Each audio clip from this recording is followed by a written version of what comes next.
participate in discussions on live TV studio programs to shape the narratives. Subscribe, engage, and share from AIT.live at AIT_online on X, AIT Online on Facebook, Official AIT Live on Instagram, TikTok, and Threads on YouTube. Stay connected with AIT. On air, online, on live.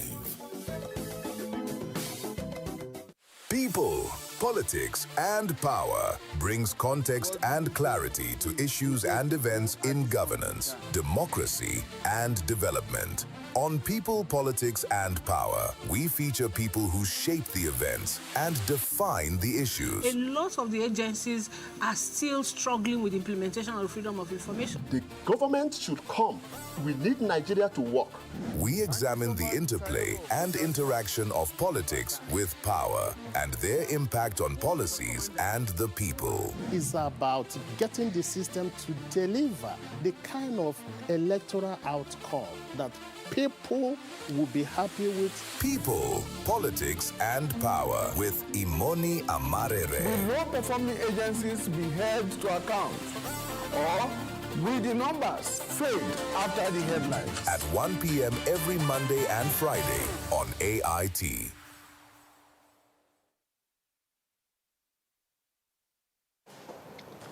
Well, thank you for staying with us. And if you're just joining us, this is Kakaaki, the African Voice. Remember, we started by giving you a rundown of today's event. Of course, what's going to be happening on the show, from the tragedies, twin tragedies that happened both in Kaduna and Benue State, with the killings in the communities of Gwe East local government area and in the church in Kaduna State. But we're not going to start off with that. There's some sporting activities. Right, and Ishima is standing by. Good morning. Good morning. And Rena. You look like Easter. Yeah, I mean, it's the holidays. Why not look like what it is? Absolutely. And you look lovely, both of you, though. Absolutely. Thank you so much. Right, so good morning. Welcome to Kakaaki Sport. Well, it's been a long weekend for most of you, but quite a regular weekend for some of us. And we're here this morning again with updates in the world of sport. And as we all know, so many happened during the weekend and during the holidays. Talking about, of course, the FA Cup and matches in the Nigeria Premier League. And we'll be looking into all of that. But we now know that, of course, Arsenal will not be moving forward when it comes to contesting, rather, for the title, the trophy in the FA Cup, being knocked out right there by Southampton 2-1 in the last minute. And then Man City and, of course, Chelsea progress to the quarterfinals. And they'll be facing off rather some little smaller teams, some people will say, championship teams in that round. And perhaps this is another win for Manchester City as they prepare to grab their second silverware for the 2025-2026 season. But for us now, they will try again in the Champions League and in the Premier League. But also we'll touch on, of course, the Nigeria Premier League, where matches also went down in that particular league. Talking about the top flight football in Nigeria here, where Rivers United have all seem not to be grabbing the title, leaving it open for anybody to grab. Talking about the likes of Enugu Rangers and Ikorodu City. All that will be up for discussion this morning, and I'm not here alone. I will be joined by my guest, of course, Justice Ali, who is standing by right now to join me in the conversation. Justice, good morning. Welcome to Kakaaki Sport. Good morning, Simbi. How are you doing? Fine. Happy Easter. Thank you very much. You're wearing white. Like Adora said, you look like you have just risen, white, all white. But it's good to see you there, Justice. Quickly, let's get right into it. The FA Cup. The quarterfinals done and dusted. We now know the semi-finalists, and then Arsenal is no longer there. We know for sure that there's no triple trophy for Arsenal, no quadruple for Arsenal this time around. It's going to be between Chelsea, Man City, Southampton, and maybe Leeds United. But now your thoughts on the result and the outcome of the FA Cup fixtures that will happen during the weekend. Yes, you're right. Just yesterday evening, Leeds United almost got the shock of their lives after going up by 2-0 against West Ham. West Ham equalized in injury time, scoring 2 goals to drag the match into extra time. And I can assure you right now, on penalties, Leeds were able to triumph over West Ham. And so we have Leeds United coming up against Chelsea in the next round, who battered, the championship side by 7 goals to 0. For Liverpool, it was a big disgrace, if you ask me, to lose to Manchester City as a big team, 4 goals to 0. I mean, That is nobody saw that coming actually. And for Arsenal against Southampton, they just lost by 1-2. I think that the outrage from the Arsenal fans and football fans across the globe is coming because this is against a championship side, Southampton, and I don't think Arteta would have underestimated this team. This is a team that gives them a whole lot of headache each time they meet. So 2-1 it ended, and Arsenal are out. But in the last time I appeared on this program, I did mention to you that Arsenal's sole priority this season is winning a major trophy, which is either the English Premier League or the UEFA Champions League. So every other thing that comes alongside is just a bonus. So for now, I wouldn't see much about Arsenal's season until they fail to win a major silverware. But it's disappointing to bow out of the FA Cup against a team like Southampton. I'd like to borrow from your vocabulary. You said for Arsenal, it was a disappointment, but for Liverpool, it was a disgrace. Why that? Why do you have to say? I mean, do you think Arteta gunning for not just the title, but a quadruple and losing out in the Carabao Cup to Man City and also losing out to Southampton, what describing is as a disgrace? Well, I said before that before the season started, Arsenal were looking forward to winning, at least breaking that chance to win a major trophy. And after recruiting so many capable legs, not hands this time around, football fans began to see Arsenal as a very formidable team, going by their defensive record and haven't pushed themselves this far, still competing on all fronts. So many people felt that, okay, apart from just winning a major trophy, this team could actually win a quadruple. And so the talk of a quadruple actually came mid-season. Nobody actually gave Arsenal the chance of gunning for a quadruple. It was all Liverpool who are defending champions and who started the season very well. So I'm not making a excuse for Arteta. I'm only saying that the main aim or the sole aim of Arteta and Arsenal this season is to win a major trophy. And having come this far, I think the wear and tears of playing so many on so many fronts have started to set in. So I wouldn't really blame them much. Having bowed out of the Carabao Cup by losing the finals and also the FA Cup. All eyes are fixed on the English Premier League as well as the Champions League. So I don't see that as a big disappointment as well as it is. All right, just before we drop the issue of the FA Cup, now quickly, you just said the FA Cup, the target for Arsenal will be to win the Champions League and perhaps all the Premier League. But now, if you look at the Carabao and the FA Cup, one would say it's a tournament that should have built momentum. I mean, for not just the players, but the fans going into their target, which is, you've rightly said, is the Premier League or the Champions League. But do you think losing out there will lose momentum for not just the players and hopes for also the fans? Yes, something I don't want to believe in actually, which is the cost. They call it the cost that comes with winning the manager of the month in the English Premier League. When Arteta won that for March, many people were beginning to say, let's see how it goes, if it will have a toll on him. But losing the first match after that award to a lowly rated Southampton is making me to believe that actually there's something about winning that award. But like you said, yes, it would have built momentum if they had won the Carabao Cup. It would have boosted their confidence, and making to the next round of the FA Cup too would have made them started thinking like champions. But that has not happened. But then you don't cry over what you don't have. You should be crying over what you have. And what they have for now is the advantage. It is a massive advantage, in my opinion, that they are having a 9-point lead over Manchester City, who have a game in hand. And if City wins that match against Crystal Palace, they close the gap to 6 points. 6 points is still enough cushion for them with just 7 matches to go. Going by the records they've created this season coming thus far, Arsenal are supposed to consolidate on that 6-point gap and make sure that the English Premier League trophy comes to the Emirates. And I tell you, if they're able to win only the Premier League alone this season, I don't think many Arsenal fans will see it as a disappointment. All right, indeed. Well, hopefully that will come out, as you've rightly said. Perhaps the FA Cup and the Carabao Cup will not dent Arsenal's target to win neither the Premier League or the Champions League. But those are the semi-finalists right there. As you can see, Chelsea against Leeds United and Manchester City against Southampton. Quickly, your predictions, what you think this will turn out, how you think this will turn out rather, and perhaps you see Pep Guardiola grabbing his second silverware for the season. It's very possible. This man has a wealth of experience when it comes to winning trophies. And that 2-0 win over Arsenal in the finals of the Carabao Cup. It's enough motivation for him to go all the way to add this to make it a double trophy. Don't forget, this is a manager who will be buying out for Manchester City at the end of the season, so he would definitely want to leave on a high. He has edited the UEFA Champions League, and although one would say he's still within touching distance with Arsenal in the league, but it's looking like he might not be able to catch up with Arsenal as far as the league is concerned. So this is just one trophy I feel that Pep Guardiola will give in his all to make sure that he bows out for Manchester City on a high. Coming up against Southampton, they must have taken the cue from what happened to Arsenal and not relax or underrate Southampton in any way. So I tip Manchester City to make it to the round. Why against Chelsea against Leeds United will be a very dicey one, because Chelsea, they are not so, affirmative in this season. All right, fingers crossed for Pep Guardiola. Well, congratulations to Pep Guardiola dominating the Premier League and in all fronts in the Carabao Cup, of course, now in quest for another trophy this season. But now let's talk about Arsenal's stand in the Premier League. You rightly said how clear on the table. But if you look at the standing now, Arsenal and Man City is still there. But do you think now, quickly, my thought now, do you think Man City, looking at what they've built, the momentum they've built to this point, quickly, do you think they will let this slip their fingers to Arsenal?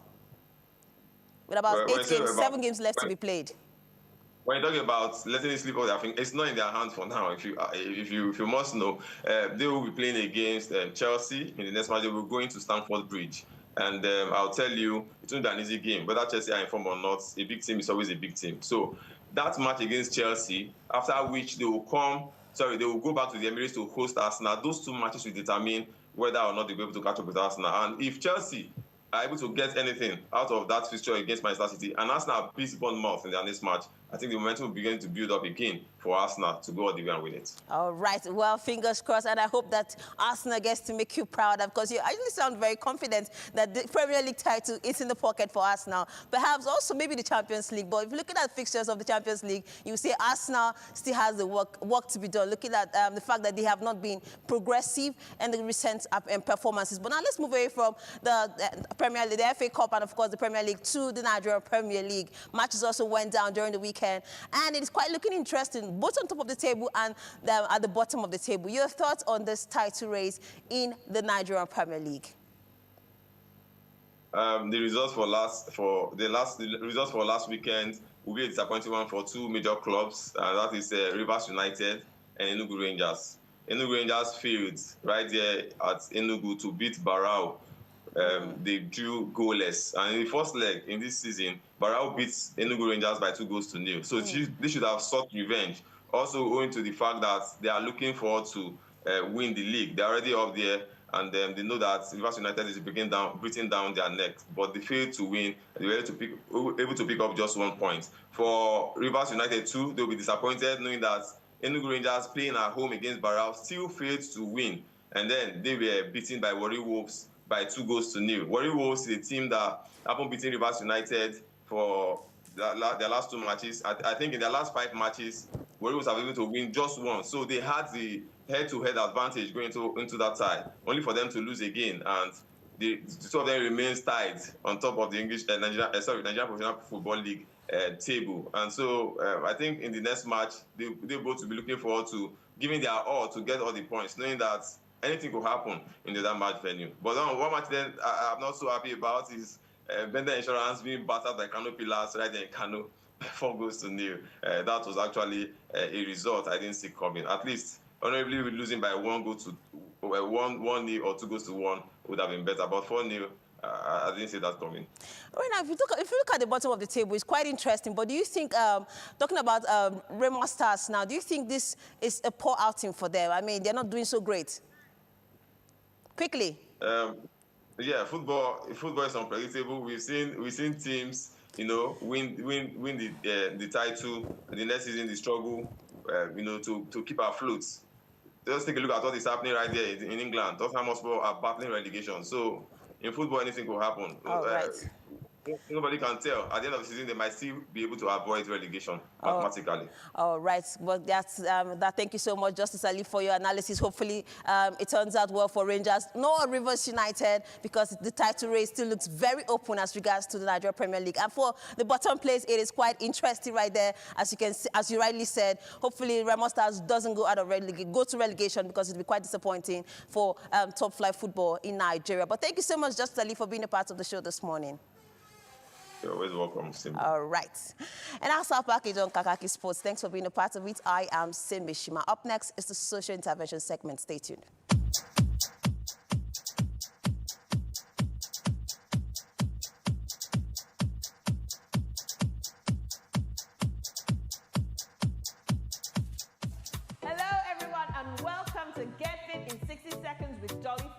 Now, everyone has 60 seconds in every day to spare. So if you're ready, let's go! Hello, my alphas. Everyone talks about working their abs. They want tight packs and stuff. Now, this is the workout. This is called a V-up. 1, 2. If you can, try a double. Are we ready? Your time starts now. Give me 2 singles. Now try the double. Woo! Love it. Single, single, double. Of course, if you can't do that double, don't worry. Just do the singles. Let's go. Single, single, squeeze, double, yes. Single, single, come on, double. Now, this workout works the whole rectus abdominis. Dolly, what is that? Okay, the whole front. You see that six-pack region? That's where it's working, right there. Keep going. How many seconds? 15. Come on, let's go.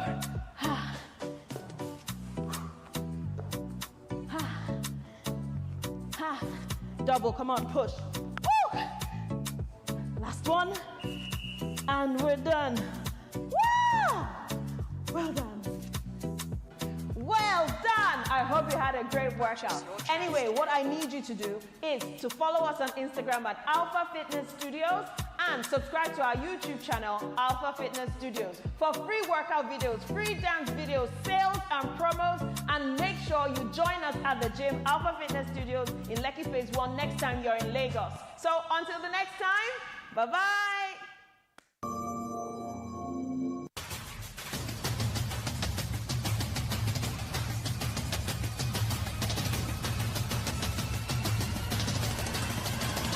Hello, great people of Nigeria. Welcome to the leadership. Now, sleeping becomes interesting.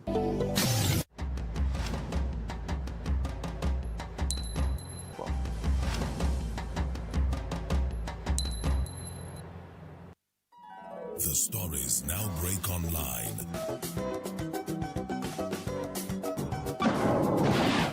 Don't miss anything from our real-time updates and exclusive content. Follow and participate in discussions on live TV studio programs to shape the narratives. Subscribe, engage, and share from AIT.live at AIT_online on X, AIT Online on Facebook, Official AIT Live on Instagram, TikTok, and Threads on YouTube. Stay connected with AIT. On air, online, on live.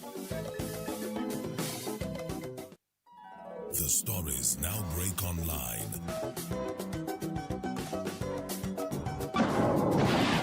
Don't miss anything from our real-time updates and exclusive content. Follow and participate in discussions on live TV studio programs to shape the narratives. Subscribe, engage, and share from AIT.live at AIT_online on X, AIT Online on Facebook, Official AIT Live on Instagram, TikTok, and Threads on YouTube.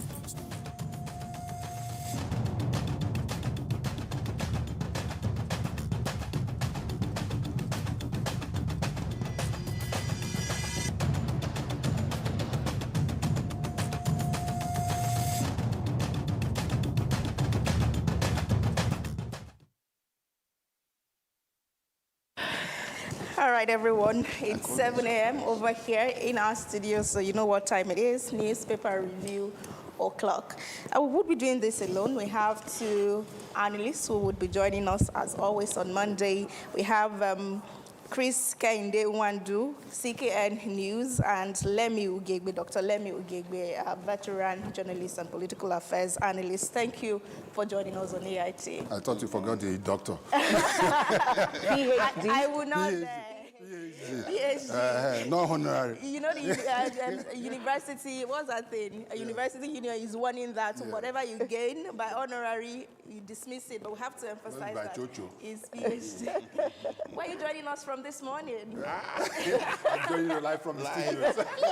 Let it not be AI. Yeah, that's for sure. All right, we start this morning with Daily Sun newspapers. Daily Sun is how we open up, and it's reading Bloody Easter in Benue, Kaduna as the lead story there. Some of the riders do say outrage is 7 killed, worshippers abducted in terrorist attack on churches, and that's how we lead with the Daily Sun.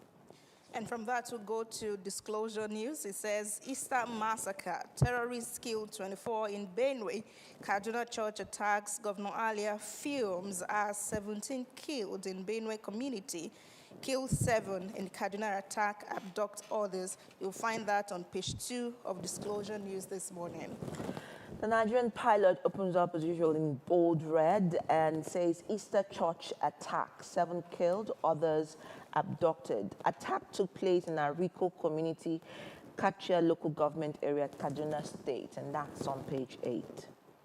From there, we go to the Whistler. It says, Black Easter Sunday, many killed, scores injured as terrorists attack Kaduna. Worshippers in Benue community as well. Page 6 and 8 have the stories on the Whistler this morning. And Daily Global is looking at Easter tragedy, still looking at the tragedy that happened in Benue and Kaduna. But here it says headsmen killed 9 in fresh attack on Benue community, and that's how it is this morning. And to the blueprint, it says, on Easter Day, troops kill 65 terrorists in Zamfara, rescue 31 Kaduna worshippers. One of the riders says, gunmen attacks, claim 17 in Benue. Alia urges calm and vigilance. And the Standard Times looks at a different story altogether. Talking electricity, Tinubu approves 3.3 trillion naira power sector deal to end years of electricity crisis. And that's how they lead this morning. And from there, we go to Nigerian News Direct. It says, federal government completes debt verification, approves 3.3 trillion naira to stabilize power sector. And the Inquirer looks at hope for improved electricity as Tinubu okays 3.3 trillion naira legacy debt payment, and that's how it leads this morning as well. And then still talking the same story, the Daily Monitor says Tinubu approves 3.3 trillion naira plan to clear power sector debt. That's unstable electricity. All right, so we're talking electricity and, of course, the tragedy of the mishap that happened in the two communities. But New Telegraph looks at Tinubu approves 3.3 trillion to clear power debts, improve electricity. APGC calls for forensic audit, live TV presentation, and that's on page 3. And then the Mirror takes us to some political stories. It says APC Tinubu wary of opposition. One of the riders says democratic freedom under cage. That's Mark talking. Another one says make informed participation. Tinubu, you'll find this on page 21 of the Monitor, the Mirror this morning. All right, let's go to the Observer's Times. And observing their lead, here it says, Article vows to back ADC's 2027 pick.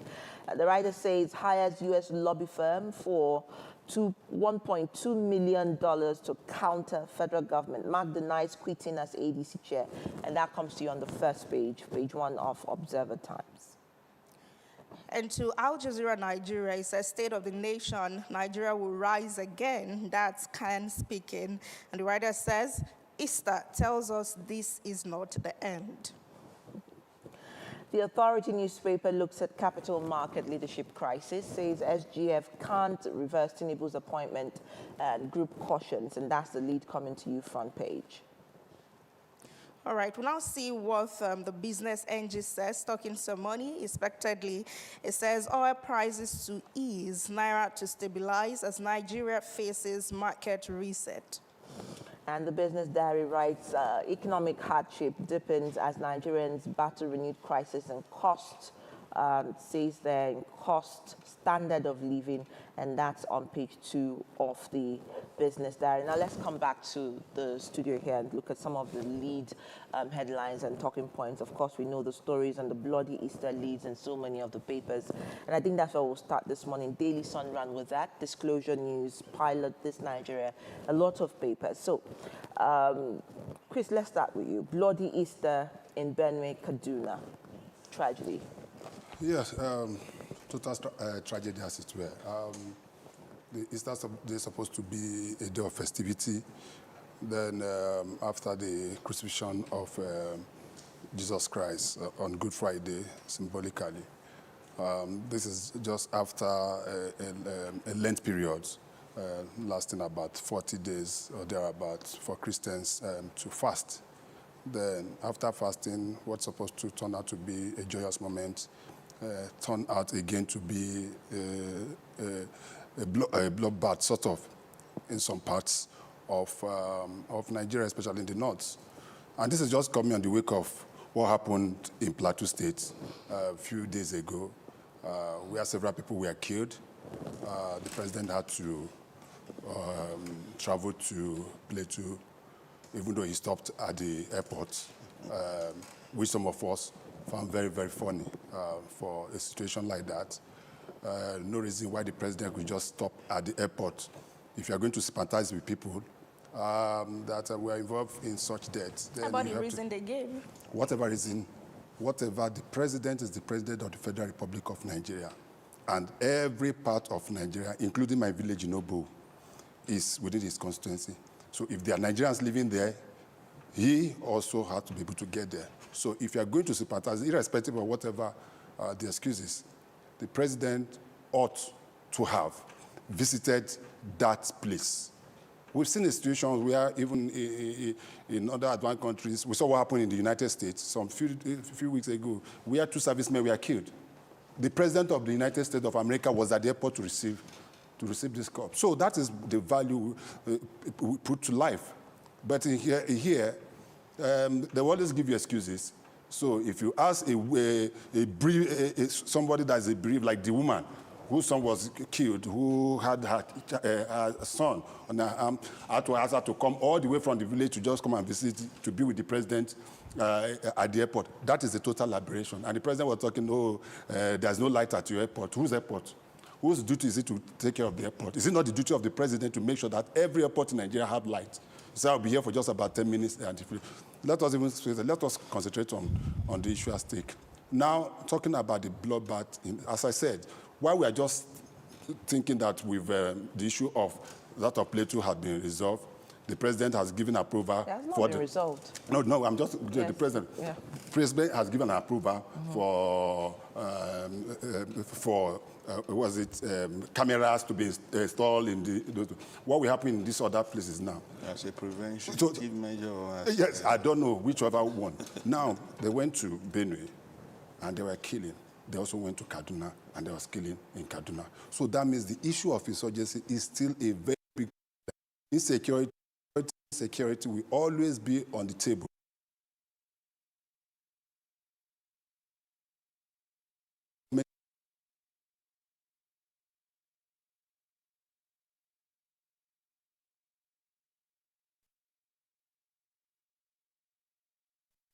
To be given power to be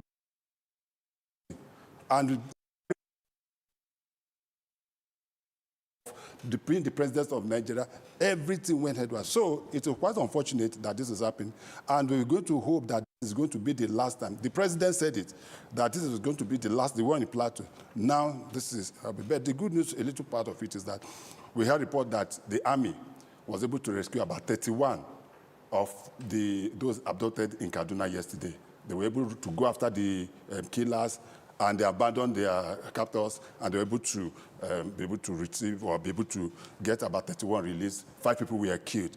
We don't want to be hearing this. We don't want to be coming every day to review newspapers and what we'll be talking about the killings and killings. And what happened these days, Nigeria is so used to it, because we now talk of numbers. People don't even have passion that these people that are being killed are human beings.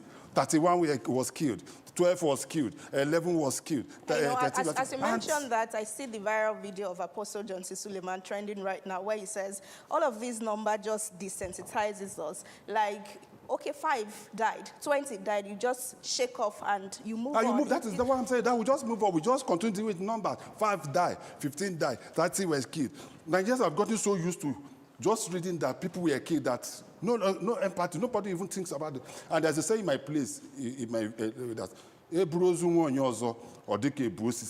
that when you see the corpse of someone else being carried, that is not your relative. It looks like a log of wood. On the touches you, then you know what is. So this is quite unfortunate. All right, Dr. Ogegi, let's bring you in at this point. You know, when the Plateau incident happened, one of the actions that Benue government took was evacuating their students in Unijos because the school had closed down, even though their exams were just at the corner. And people were saying it's not like Benue is even safer. But look at it, a week after, this is where we are right now. Numbers are counting, lives are going, and even the discrepancy or the disparity in numbers. We have official and we have eyewitnesses number. How would you speak to insecurity resurfacing? The governor has said it's selective, Palm Sunday massacre, and then Easter Sunday again massacre. I don't know. It's very traumatizing, and it's very traumatizing being in Nigeria and being fed daily the stories of the tragedy across Nigeria. I've taken time because, of course, we don't have much time on newspaper review, but just to underscore the meaning of the visit of the president to the Plateau State Airport in Jos.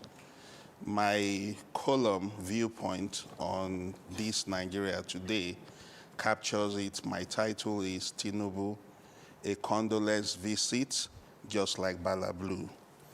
Because, of course, a condolence visit that does not connect with the people directly, does not connect with the grief, does not visit the site of tragedy, is a condolence visit, just like Bala Blue.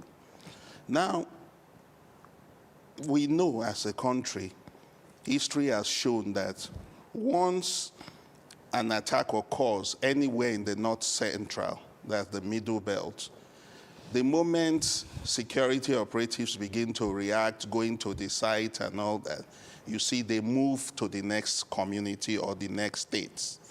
So it was predictable that the one that happened in Plateau was likely going to happen again in any of the Middle Belt states, Benue being one of the most susceptible.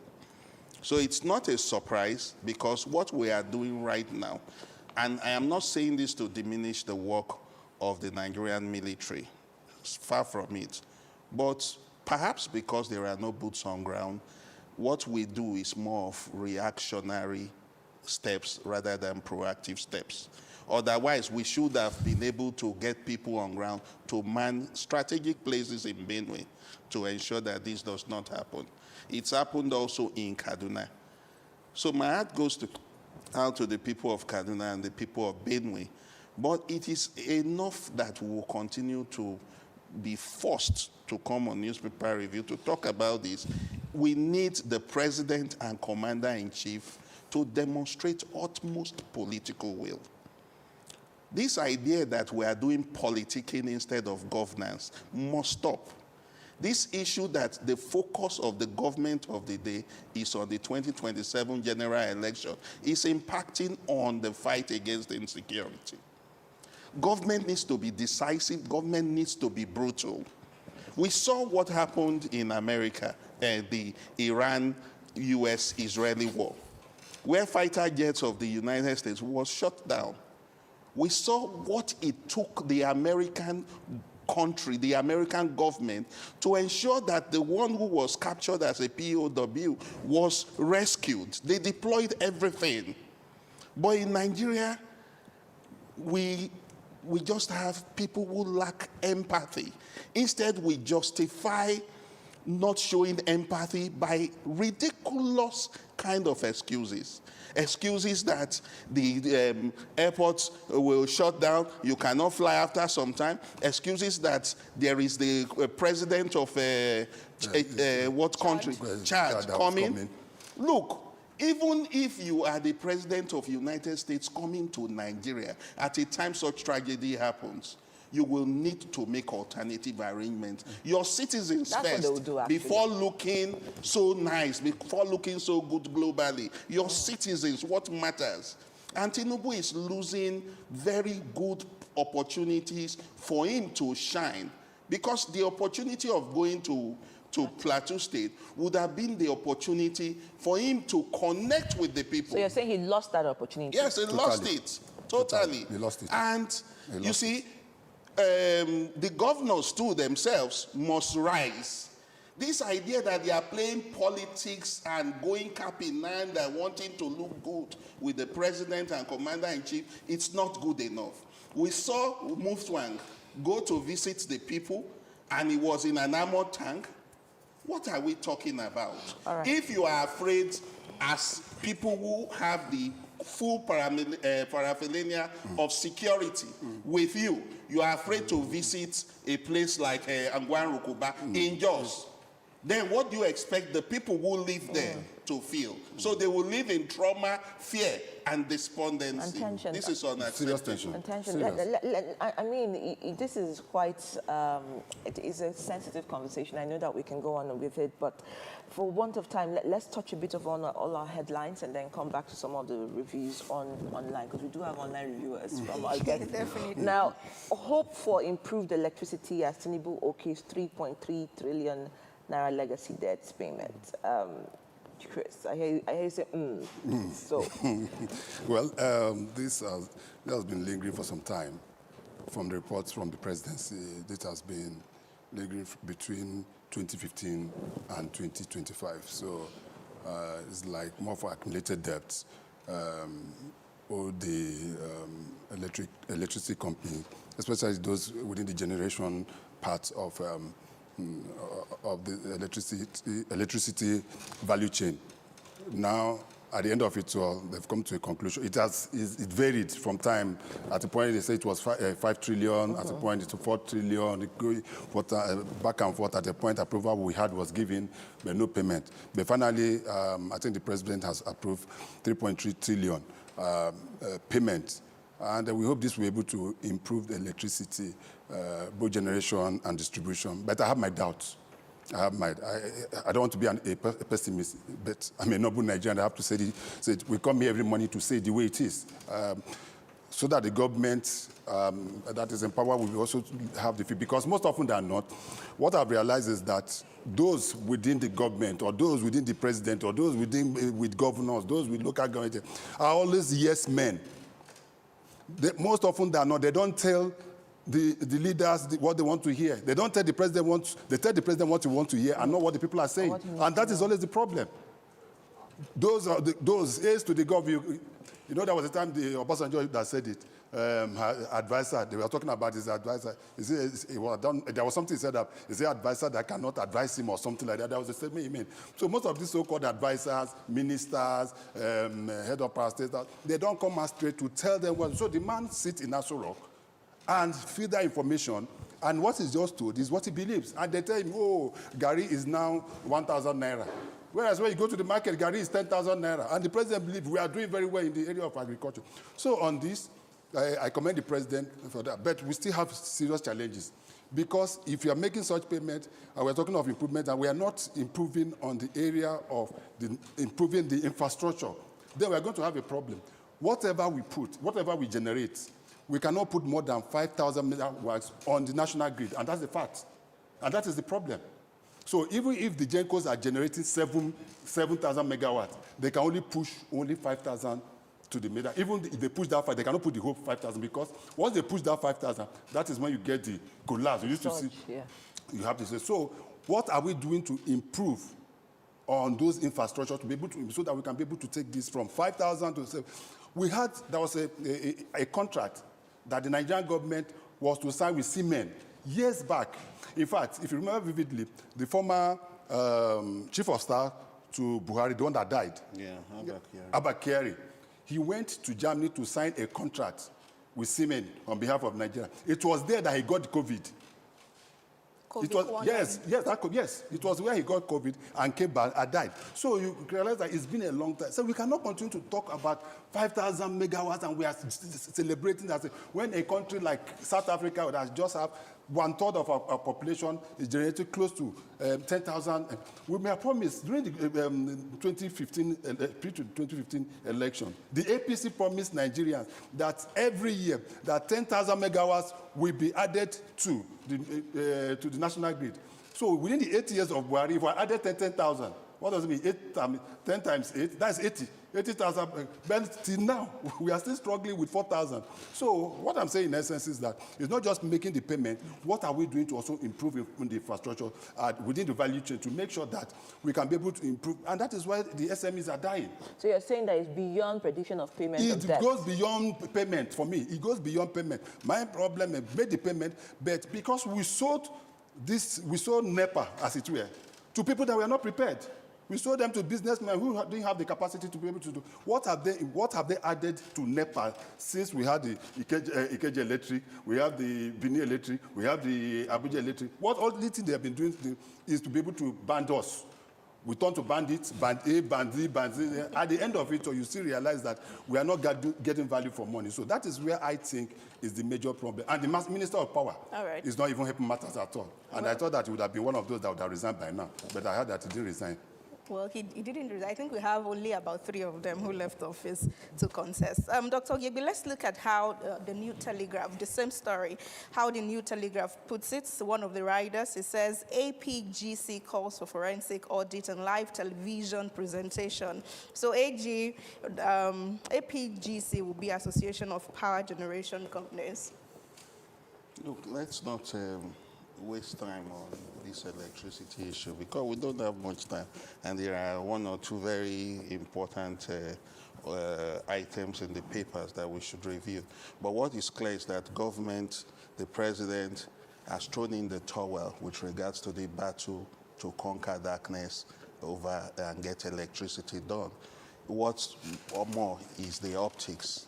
What does it mean when the villa connects to solar and inverters? So let's make progress. I am hopeless if the villa has done that. It means that whatever money they are spending, nobody's coming for you. Nothing. Well, that takes us to the authority. Looking at capital market leadership crisis, it says SGF can't reverse Tinubu's appointment, group cautions. We're staying with you, Dr. Ogyebi. Okay. Let me say, full disclosure, my organization, my Make a Difference initiative, is the one that is interested in this and made the intervention. We investigated this matter and found that the Investments and Security Tribunal is emerged in serious leadership crisis. The President and Commander-in-Chief had reappointed for the 2nd term Barrister Amos Isaac Azi to continue for the 2nd term as the chairman of that tribunal. After all the processes were done and the chairman was connected to the payroll, the IPPIS, the next thing that happened was that the secretary to the government of the Federation purportedly issued new directives and appointed one Aminu Janaidu or so as the new person, more or less reversing the appointment done by the president and commander-in-chief. You see, it's very sad. I sympathize with the president because it's not just happened in the tenure of this president. We've seen where other presidents, for instance, where Dr. Goodluck Ebele Jonathan as president then appointed somebody into a parastatal. And before you knew what was happening, it was reversed administratively by the powers that be, and the president did not realize what had happened. So this is the same situation here where the secretary to the government of the Federation would issue new directives reversing what the president has done. And the danger in it is that it's plunging the Investment and Securities Tribunal into crisis. Investors' confidence is eroded. Again, it speaks to the fact that is the president really in charge? If the secretary to the government of federation, who should carry out his instructions to the latter, does not do Which that. is what instead Chris alluded to earlier. Yes, about instead gatekeeping reverses it. information. So it is important that the Investment and Security Tribunals Act of 2025 that was passed by the National Assembly itself. The National Assembly has an oversight. You cannot fold your hands and watch such shenanigans that violate the laws of our land. We must be a people guided by the rule of law, not rule of men. So our investigation has uncovered this, and we are going to take further steps about it. We are going to write to the president, we are going to write the National Assembly to call their attention if they say they do not know. I know that letters have been sent to the president on this matter already, but as always, the president will not get such letters because of the people who do not want the truth uncovered. Yeah, I alluded that in my earlier statement, where most often than not, we should also cut some of these leaders some slack. It's a fact. Because what don't get to your table, don't get to your table. Remember vividly, where Buhari gave that instruction to an Inspector General of Police to go to Benue State. Only for a week later, he had that demand, did he go and he said, but I asked him to go to Benue. What happened? Now, this is another critical. I don't know the power that the Secretary to the federal government has to reverse an instruction given by the president. We need to investigate that. That is just the one that comes to the fore. There might be so many others that we are not aware of. That somebody will just sit in his office because, yes, we know that the SGF is the gateway when it comes to administrative issues to the president. But even at that, if the instruction has been given by the president, they must give a reason why that reason must be. In fact, you cannot even do that.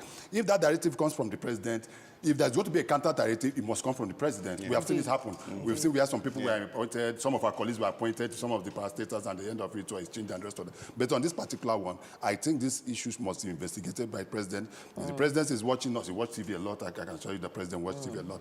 If the president is watching or those very close to him, that's why he gets direct information. Yes, he does. So after all, he said he's leaving social media. Because I've seen instances and have instances where we're on the program and the president would Chris, so just to jump in here for want of time because we're being told to move on. So let's look at this story. I don't know if it's respite for Nigerians or not. Oil prices to ease, Naira to stabilize as Nigeria faces market retreat. And that's coming from Business Nigeria. Chris, I'll still stay with you on that. Well, as far as the war, Straits of as far as that so-called strait and no straits in Iran continue to be a problematic area, whatever you say, there's not going to be a layoff. So let us not deceive ourselves. We thought that Dangote would have been the clincher for us, but even Dangote is not getting enough crude to be able to service. He also imports crude from other countries. So we're going to go through this route. But the other challenge that I have, and which I had yesterday, is that even gas is becoming a problem. Absolutely. Gas is both cooking gas, and for those that have changed their vehicle, thank God I didn't change my vehicle to CNG, the so-called CNG. I had as a big blockage along the Abuja-Lokoja expressway for some days now that tankers cannot move in gas into Abuja. So that is also a problem. But that this is going to wash until America decide with Israel, decide what they want to do with Iran.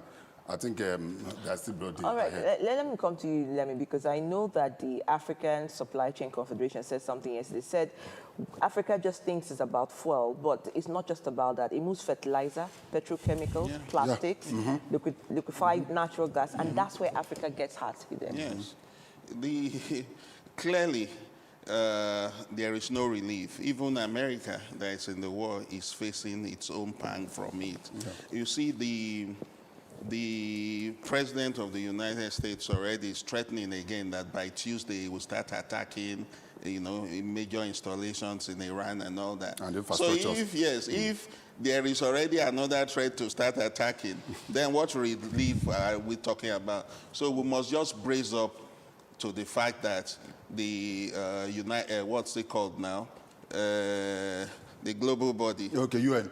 Yes, UN has failed. Failed, cannot rein in anybody. And because of that, we have this situation. So we'll just hope that somehow the Iranians, the Israelis, and the United States will be able to come to the table, because after World War, there'll be Georgia. We need this thing resolved as soon as possible. Okay, Otherwise, we have to go, but I think it's a good time for us to recognize some of our viewers on YouTube before they eat us. For breakfast. For Easter Monday. Olariwaju Ajayi says, good morning, Rena and Adora. I love your similar print. We didn't realize. Thank you. And then Omo Ariyo says, Nigeria needs state police. We can't have boots on ground because we don't have the numbers. And then Victor Tehemba 9250 says, the government has no political will to combat the insurgency.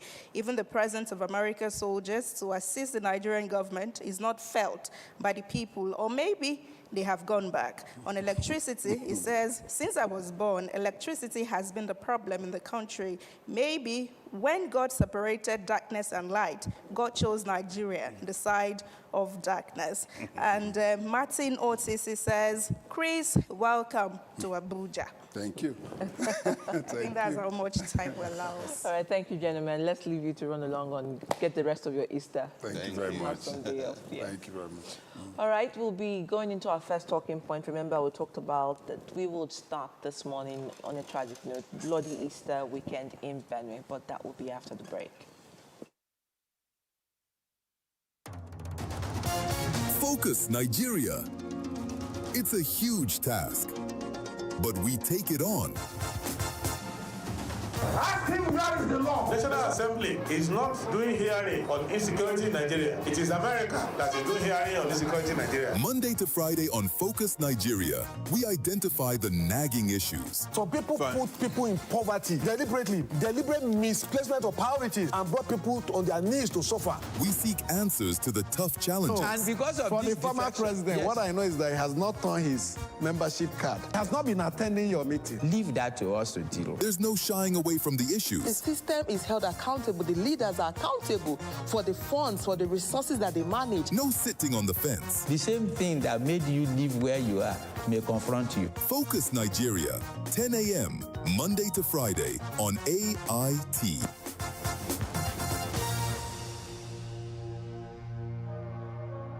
People, politics, and power brings context and clarity to issues and events in governance, democracy, and development. On People, Politics, and Power, we feature people who shape the events and define the issues. A lot of the agencies are still struggling with implementation of freedom of information. The government should come. We need Nigeria to work.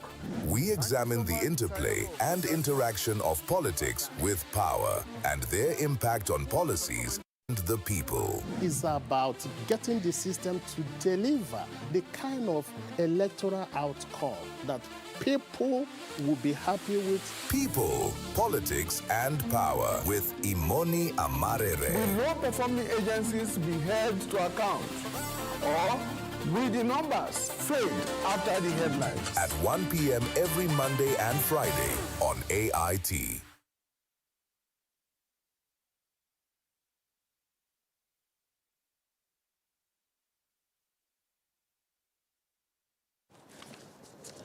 Well, thank you for staying with us. It's time for us to talk to Teso Kola, Chief Press Secretary, Benue State Governor, who will be taking us through this conversation. And we're looking at bloody Easter weekend in Benue. Good morning, Teso.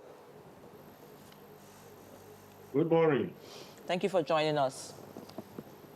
You're welcome. Thank you so much. And our condolences, please, on this tragic event. I know it's a very sad development, and it's coming just a week after the bloody attack in the neighboring state, Plateau State. Now, what can you tell us really about this attack in Benue State, which, of course, it has been attributed to suspected, herdsmen? Yes, it is no longer news that we are grappling with this unfortunate situation. And like the governor said, security in this part of the state, this part of the country is becoming more like an octopus. You try to cut the other part, and the other part is growing. However, efforts have been made. It is unfortunate that we're now noticing some. Usually, it's always like a guerrilla kind of style. People come, attack, run away, go and hide. They wait for some time. They see an opening somewhere. They plan very well. They know that this area is covered. They move to another one and hit the people and then run away again. And that is what is happening. Otherwise, I must tell you, with the efforts of the federal troops, conventional security that are being aided with the vigilantes on ground here, and some of the security outfits, like the Nyamnyo that has been set up here as a joint task force, this incident has been reduced to a certain level. But this is what we have now. These guys have a half heaven somewhere. They go hide there, they come attack us and go back. And then before you understand, you may not hear of an attack again until they plan very well, look for one loophole, go there and attack. That is what is happening. And that is exactly what happened at Malom, the case we're talking about right now. They came, attack our people in the evening, and then disappeared again. Okay, so as at yesterday, we have an official number that it was 10 lives, that 9 lives that were lost, according to the police command over there in their later statement. But eyewitnesses say that's much more than that, like double plus of it. Has the number changed? No, I can't really tell, because as a government, we deal with the official numbers, and these are the people the police counted, because it was the police that went in. The police and the army soldiers went into the bush to see if how they can evacuate the victims. And from what they briefed us, they briefed the governor. That is the number that the commissioner of police said. His operation, his DC operation, was right in the village with those people. And the youth that went in with the soldiers and the police to get to see how they can get some of the corpses, the affected persons out of the place. And so that is the number they gave us. But one other thing I must tell you is that people often, like the governor said, even if it's one life lost, it means a lot. It mustn't be 100, it mustn't be 1, it mustn't be 3, 4, 5. The number here means little, because if it is 1, a bad thing has happened, a terrible thing has happened, and then the state is supposed to guide the people. That is the concern of Governor Hyacinth earlier. And the number that people sometimes say after excitement, after exaggeration, and but official numbers has to do with the people you count on the ground. These are the people. Sometimes this thing happens, and then there are some people that are not seen. Sometimes they run and hide. Sometimes, of course, they are wounded and are somewhere, and then people count them together, saying, you have not been seen, you are dead already. But the number that the official number that these security agencies give are the people they counted on the ground as dead, as being hit. So this is what we have now. All right. I mean, I hear you loud and clear, and it sort of reaffirms what the reviewers were saying here earlier, that we need to move from numbers to incidents and, the casualties. Thank you, because it's unfortunate. And the lives being lost, because that's what the critical conversation is about. Okay, so now, in the gap of trying to, I know that you're not a security expert, but I do know that being on ground and being there in Benue State and part of, the executive at the Benue State, perhaps we want to also ask, are there any underlying issues behind these attacks beyond what we see in the media? Just like you said, some of these issues are security issues that are treated at that level. They may not really review to me. They may not really review to any other person, maybe that governor or the chief security officer. But then you see, security issues are treated the way that may not jeopardize what the authorities are already planning to do. or programming to carry out. And so I may not have but sometimes you wonder because the rainy season has come again, and these people that are being attacked in Benue are local farmers. Rainy season has come. We have the third rain in Benue State. Is it the fourth in Benue State here? And people are preparing grounds, preparing sites for them to farm. And so you begin to see this kind of thing. And so you begin to wonder, what we know and what we are sure of is that these people are out to land grab. They want everybody to move out and leave them with the land so that they will be grazing with their cattle freely. But just like you have asked, my boss also once asked, a situation where you bring in cows and then you are pushing people to move away so that they will graze is different, which is not even correct because that's another crime, that's another terrorist act. But then what we have now is that you have these people come in on motorbikes. Sometimes you have 5 sitting on one motorbike, all carrying sophisticated arms, and then they come on their bikes without cows, they attack the community, and then they run back with these bikes because the areas they are coming to attack, you cannot move with vehicles. That is why the governor decided to buy 600 motorbikes and gave to this joint task force the military operation White Stroke and other ones on ground here. So they can be able to go after these attackers because that was their modus operandi. They know that these areas they are coming to attack, they are areas you cannot move with vehicles, you cannot move with trucks. So by the time you take soldiers and they move with this, their armor personnel carrier or other these trucks, they will not be able to access them. And so the government resorts to using the state money to get motorbikes with these guys to move. And so you come without cows, you attack the people and go back. So we're beginning to wonder, what actually is the issue? What is it because of this land grabbing again, for you to be for the people to move so that your cattle can graze? But why are you not bringing the cattle? You not bring AK-47? And so it's difficult, and until security agents are able to investigate these things, because what we learned was that the attack in Yelwata, the people didn't come with cows. They came, attacked people, killed, and went away, just like the one that happened in Balam yesterday.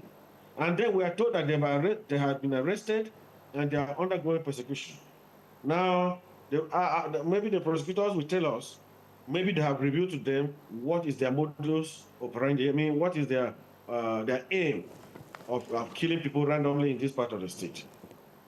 All right. So when this happened yesterday, you put out a statement as the CPS of the government, and you said that this is barbaric, it is unacceptable, and it just speaks to your long-standing peace right there, is affecting it. But in the same statement, you said that this attack is selective. By that, what do you mean?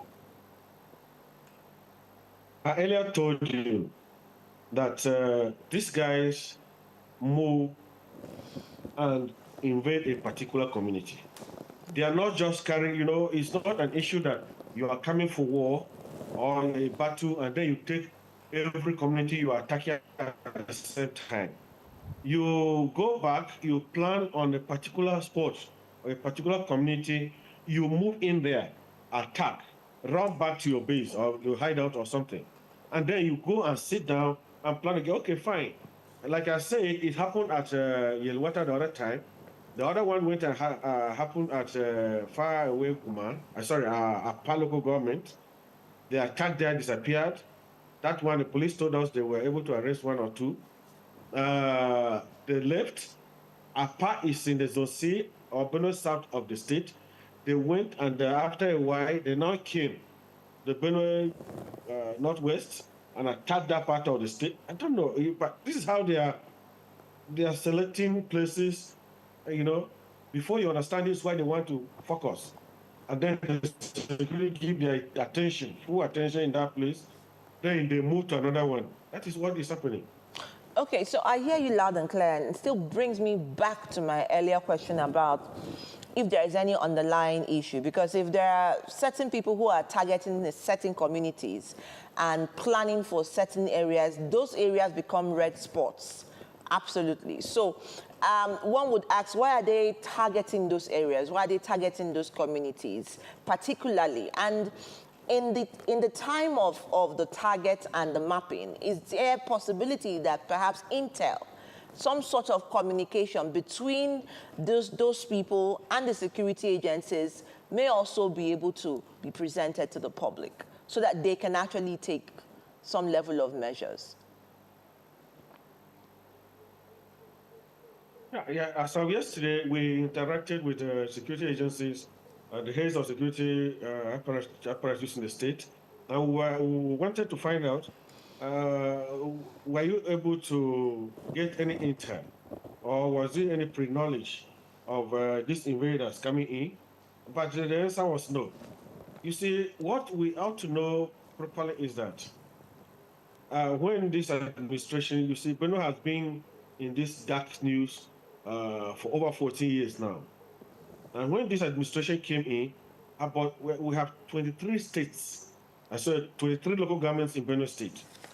Now, when this administration came in, 17 of these local governments were infested with these calamities. But then the collaboration between the states and the federal government and other interested agencies, this was drastically reduced to 9. From 9, it was reduced to 3. And these 3 are the areas that, mostly are, we share boundary. There's a river in between. And so these people come, cross this river, and then commit this heinous crime, and then run away. The government said this thing. And the security were able to tell us that this particular incident as well, they didn't get any intel. They were not informed of the presence of anybody. Before now, they will come into the state, settle somewhere, prepare themselves, and go after, just direct their operations where they want, their evil operations where they want to go. This time around, according to what they told us, they got no information, no knowledge that these bad guys were coming in. And so all they heard was that there was a commotion and the people were being attacked. And before they could move there, these people finished, whether they finished or not, they were able to commit this crime and then started running away. All right. I hear you. When I think of the crisis in Benue, I know that Benue is just one of the other states in Nigeria where this is happening, and it's tragic. I remember 2025, Yelewata, where we saw hundreds of people killed and then people burnt in their homes. We're talking about Gwe now. We look at Apa, Ukum. Several communities have had this attack. But moving from rhetoric to action, is the governor, your governor, really, does he have his boots on the ground? And what I mean by that is, we hear him saying all stops will be uncovered to end the insecurity. But every day we see new reports emerging. Is he handicapped in handling the insecurity in Benue State? Yeah, you may not be right. And I'll say you will not be right to say that he's handicapped. I just gave you I just took you back and I told you that when we came in, when Reverend Father Hassan Emalia took over, 17 local governments were in the front line of this infestation. 17 local governments. This was reduced to 9. And from 9, we now have 3 local governments that we're still grappling with. Yes, in the country, we often say that the governor is the chief security officer of the state. But this is somebody who doesn't have a direct control over the army, in fact, over the armed forces, and not even complete control over the police and other conventional security agencies. But you heard when the Commissioner of Police came out and said that they are getting all the required logistics and support from the governor. That is what the governor has to do. That is what the governor needs to do. He has already set up two joint task forces. You have Operation Anyamyo, complementing the other one that we have Operation Zinda. They are all complementing the efforts of the conventional security operatives we have on ground, where the IG has set up some special forces. The Nigerian Armed Forces, they have sent up some special forces, one of them being Operation White Stroke. They are here. And so the people on ground here, being equipped by the governor, are there to help these people with intelligence gathering. And because the conventional security sent into Benue State don't know the routes to go after these guys, the ones on the ground are always directing them, always helping them out on how to go about these areas. And I think if the security agencies themselves will come out and say that the government is doing everything by giving them the needed support, providing the needed logistics, and giving them the needed direction, I think that is enough, and he has been doing that consistently. And then again, he has been collaborating with Mr. President. Every day it happens because he told us, he told the whole world that every day that he called Mr. President, the President will ask him what is happening in Benue and how far with what they are doing. That's the efforts to try and end this. So if we move from 17 to 19, from 19 to 3 local governments, I think we're headed somewhere.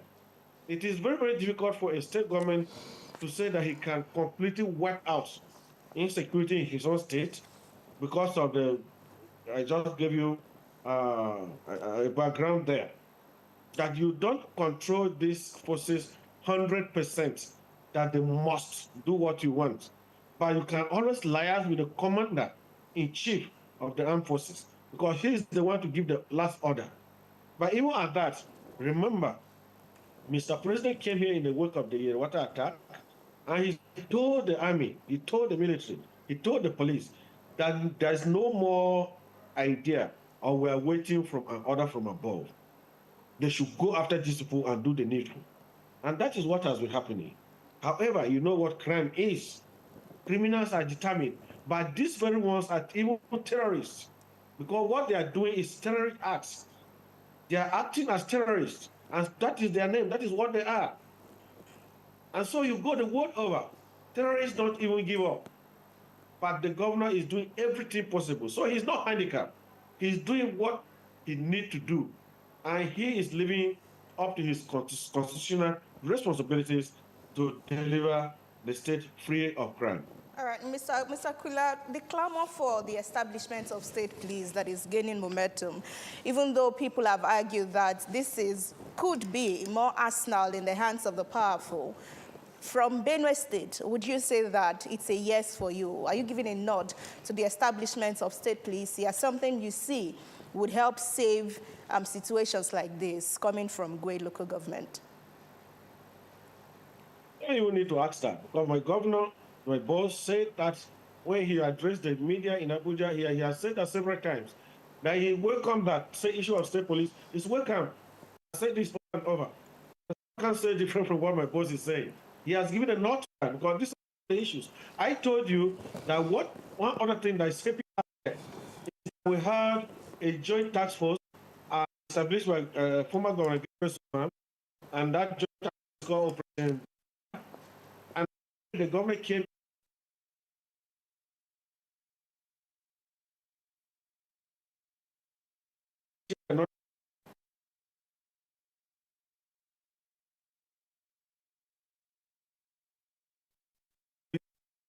rest of it. Then there's forest guard.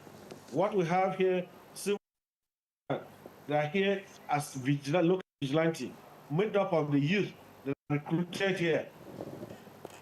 The difference is that they don't carry sophisticated weapons, just like the conventional conventional security operatives out there. But they are complementing the efforts of these people because they are on ground. Know where to go, where not to go, where to trap these people, and that is what has been happening. That is what has been helping us, that we're able to reduce this thing to the level I'm telling you about.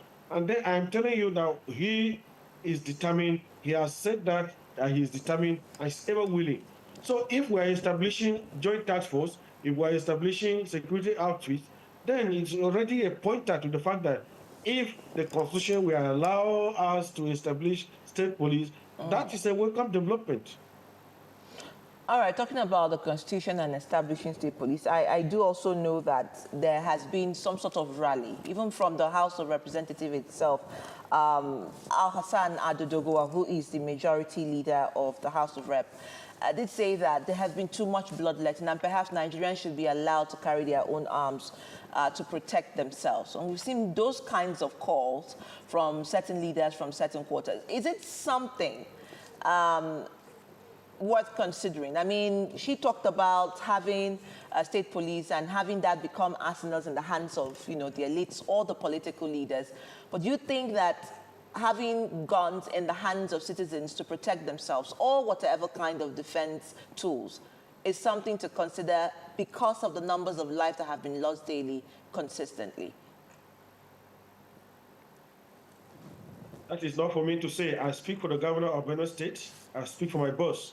And so anything I say here represents what he's saying. And so what I am saying is that he has given a nod to the call for establishment of state police. And he is ready for that because he believes that that will help. Because one of the issues that is a kind of a handicap here, one of the issues that we are grappling with here is that the vigilantes that are operating here, helping our people, the conventional security men here, they are not allowed to carry sophisticated arms. Whereas these terrorists coming usually carry sophisticated arms. Absolutely. But if constitutionally, they are allowed to also carry sophisticated arms, they can confront these people without calling on the conventional security. But in this wise, once they see them, once they notice, they begin to run back and beckon on these people. These bad guys are coming. Instead of confronting them, you are running back to invite these other people. Whereas as you run back, these people are coming, and they don't wait for you to invite people to come before they will begin to operate. So you see, that's another thing. But saying I cannot readily say it here that no, people should be allowed to carry arms because I don't speak for any other person. I speak for the governor. Okay, well noted. I think you answered it in between the line. But talking about hope and your message from the state to Benue State people, what will be your message this morning?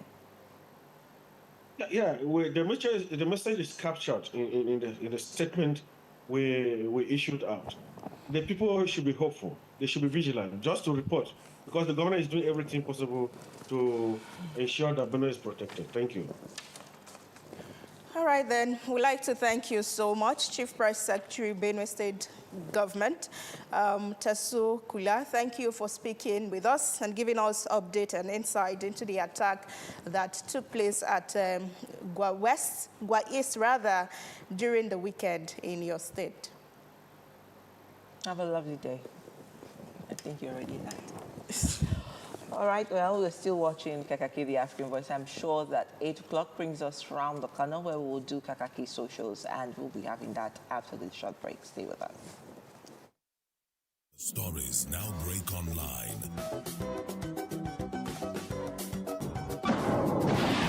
Don't miss anything from our real-time updates and exclusive content. Follow and participate in discussions on live TV studio programs to shape the narratives. Subscribe, engage, and share from AIT.live at AIT_online on X, AIT Online on Facebook, Official AIT Live on Instagram, TikTok, and Threads on YouTube.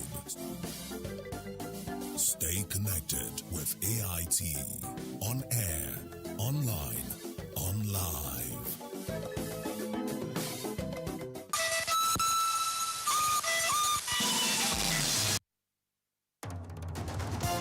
Focus, Nigeria. It's a huge task, but we take it on. I think that is the law. Assembly is not doing hearing on insecurity in Nigeria. It is America that is doing hearing on insecurity in Nigeria. Monday to Friday on Focus Nigeria, we identify the nagging issues. Some people put people in poverty deliberately, deliberate misplacement of priorities, and brought people on their knees to suffer. We seek answers to the tough challenges. And because of For this the former president, yes. what I know is that he has not turned his membership card. He has not been attending your meeting. Leave that to us to deal. There's no shying away from the The issues. system is held accountable. The leaders are accountable for the funds, for the resources that they manage. No sitting on the fence. The same thing that made you live where you are may confront you. Focus Nigeria, 10 a.m., Monday to Friday on AIT.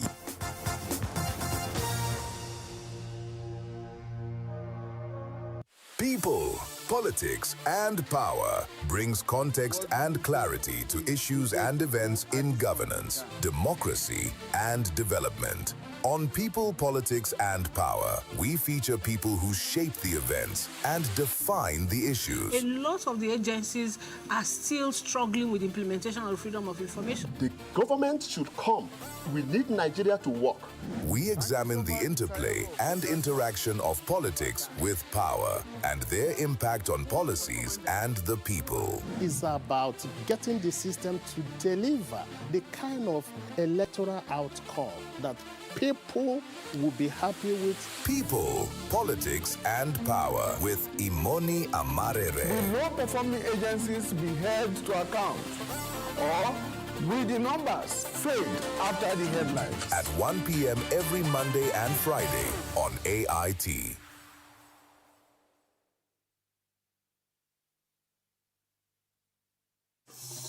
The issues as they break.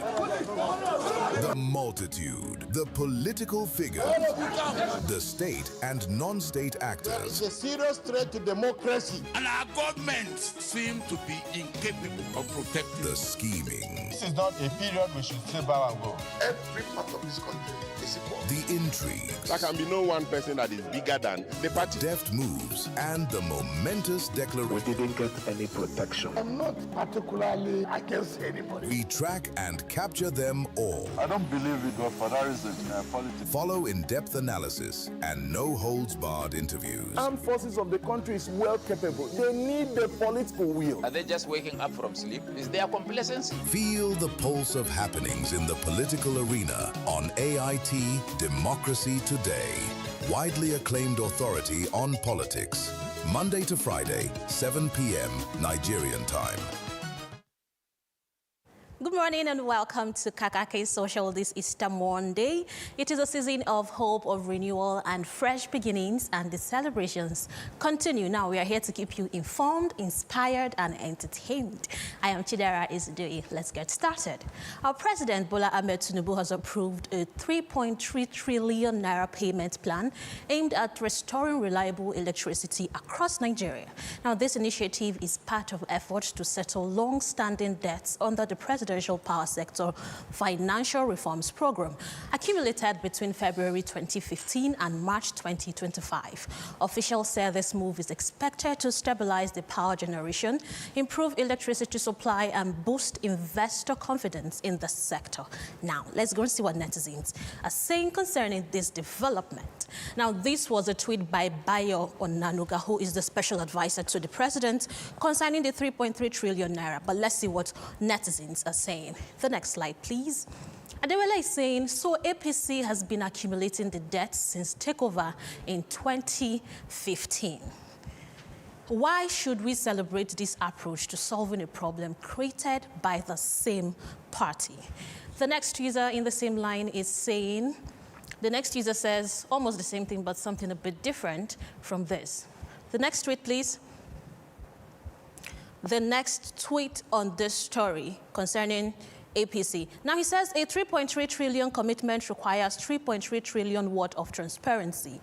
We urge for strict oversight to ensure these funds settle real debts and lead to tangible improvements in the national grid. Development is possible without efficient energy management. Let's continue. And now the next reaction, please. In the same line, the next reaction. The next reaction in this story. Okay, now Alabo is saying that, okay, let's go on a very short break. We'll be back with the rest of the stories. Please stay with us.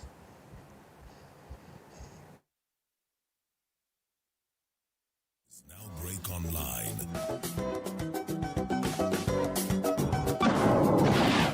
Don't miss anything from our real-time updates and exclusive content. Follow and participate in discussions on live TV studio programs to shape the narratives. Subscribe, engage, and share from AIT.live at AIT_online on X, AIT Online on Facebook, Official AIT Live on Instagram, TikTok, and Threads on YouTube. Stay connected with AIT. On air, online, on live. The stories now break online.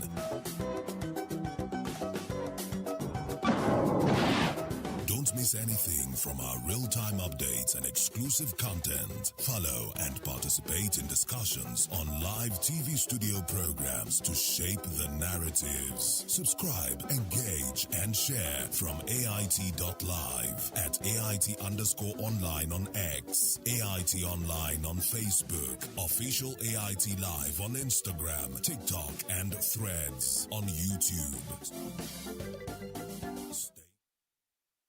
Sorry for the break in transmission, a technical glitch there, but let us continue. Now, on the story about the 3.3 trillion naira approved by our president, Alabo is saying Tinubu is settling a 3.3 trillion in power sector debts that piled up from 2015 to 2025 debt. That is 16 years of previous government that the previous government couldn't touch, and your response is silence. 501 billion naira already raised, 223 billion naira already disbursed, 15 power plants already signing agreements. This isn't a speech. It isn't a promise. Implementation has begun. The same people who screamed fix electricity, the previous slide, the same people who screamed fix electricity are now forming that they can read press release. Your generator fill money is about to start feeling this. Your NEPA bill is about to start making sense. Your business that survived on inverters is about to breathe. But go ahead and keep coping, keep saying audio settling, keep scrolling past facts, because your hatred will not let our process progress. Some of you would rather suffer in darkness than admit that this government is working. Now, he is encouraging what Tinubu did. And Haba Yabomi is saying, fingers crossed, in hopefulness, in eagerness, in expectation, in belief. I pray our hope and anticipations are not doomed this time again. And our last reactions from Oluwatobi is saying, this is very impressive and true commendable. However, the bigger issue is the need for the government to gradually phase out the power subsidy regime. If it is not done now, the impact could even be more severe in the future. A carefully planned and gradual removal will help ease the transition while ensuring long-term sustainability. Well, it is what it is.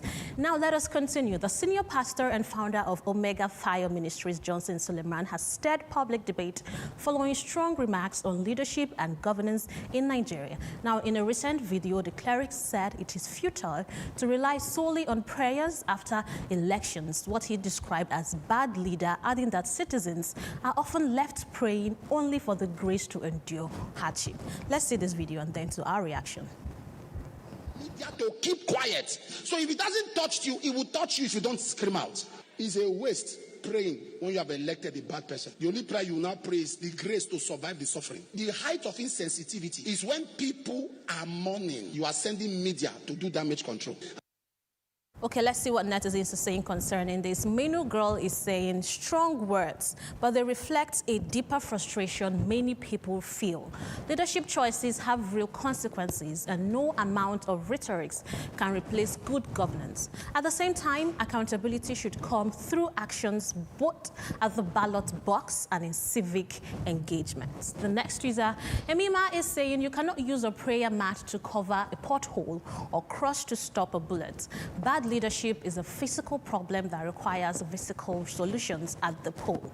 The moment spin doctors become more important than first responders, the nation is in dark mode.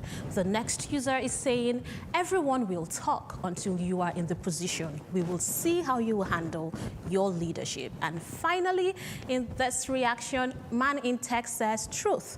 Bad leadership turns prayers into survival mode. Fix governance at the polls, not just in churches. And then we have one more user. Okay, now that is that. Residents of Abia State are raising concerns over what they have described as unbearable electricity tariffs, with many lamenting that their monthly power bills now exceed their house rents. This development has sparked frustration among households and small business owners who say that the rising cost of electricity is further worsening the already harsh economic situation. They are calling on distribution companies and relevant authorities to review the billing system to improve supply and ensure fairness and transparency in tariff charges. Let's see what netizens are saying concerning this. And then Ife Fonshaw is saying, Alex Otti is working. They should stop complaining and embrace the change. Alex Otti is going to make their lives better. They should calm down for him. He has 6 more years to go. Okay? And in the same line, another user is saying that Governor Alex Otti brought steady electricity to Abia. That is genuinely commendable. But when the bill now exceeds house rent, the light becomes a burden instead of a blessing. Consistent power should improve lives and reduce business costs, not become another source of financial strength and anxiety. Fix the billing, make the progress complete. Okay? And Alu Baraka is saying, I have continued to reiterate that the problem of Nigeria is not only our leaders, but we Nigerians. Just imagine if there was no electricity in these states and the governor was not doing anything to make it available. Considering how quickly people request cheap and even free services, there is nothing they would not attribute to him. Now that there is electricity, it is the price they are complaining about again. Isn't that what we used to pay before? They want to use electricity, but they don't want to pay. Okay, which is what it is. And the last user in this story says, I understand. How will the cost of electricity be bigger than the rent? How much is the bill? And how much is the house rent? You are not giving us enough details to go on with this conversation. Well, until we wait for the details. Now, finally, a viral account by a Nigerian soldier, popularly referred to as Soldier Boy, has ignited fresh conversations online, drawing comparisons with activist Omolaye Sowore over the realities faced by citizens and security personnel. In an emotional narration, the soldier revealed that his last salary stood at 109,000 naira, up from 51,000 naira the previous year, while noting that the essential gear such as uniforms, boots, helmets, and even protective vests are often purchased with personal funds. He also recounted spending nearly 5 years in Maiduguri, despite being initially deployed for just 2 years, describing the toll of extended service and the loss of a colleague during this operation. Let's see this video. What was your monthly salary as a soldier before you left? As a soldier, like presently now, they pay me the last salary where I collect for army now 109,000, 111,000. But before that, it was just last year February where they increased the salary. Before now 51,000. So attached with this cask is where they pay 20,000 naira. So making 70,000 naira before. So it was February last year that they just increased it to that. And how were you surviving on 71,000 naira? The software no be small. Apart from the salary, nothing more. Nothing they enter for you as a soldier. What about uniform? Did they give you uniform? No, they don't they give uniform. Now soldier, ask any soldier. So how you they get your uniform? Will they buy them? How much is the uniform? The uniform is about 55,000. More than your salary. Yes. And so it be now you go buy uniform, now you go buy boots, now you go buy anything. How much be the boots?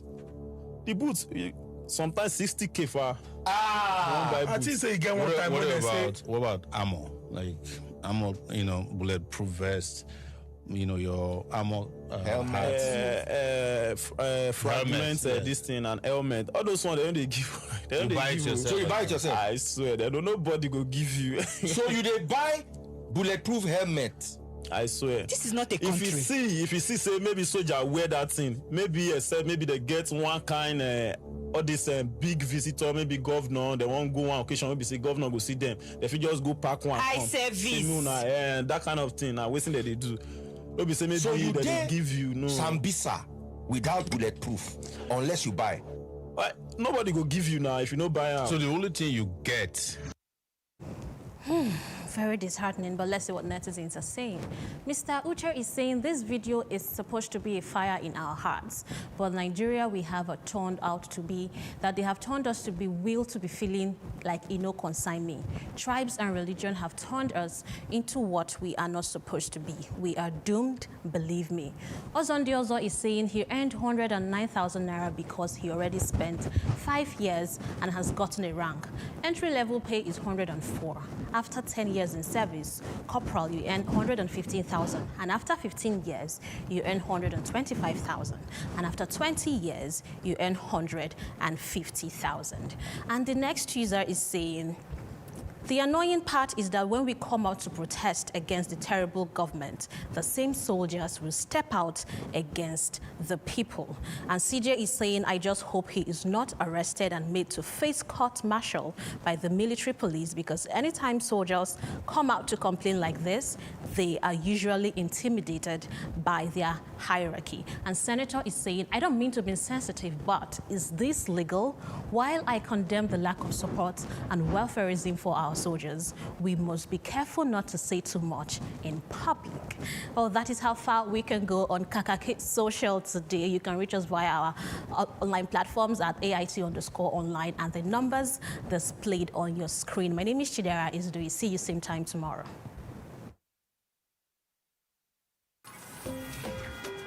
My baba, they always say, for market, every day gets your own wahala.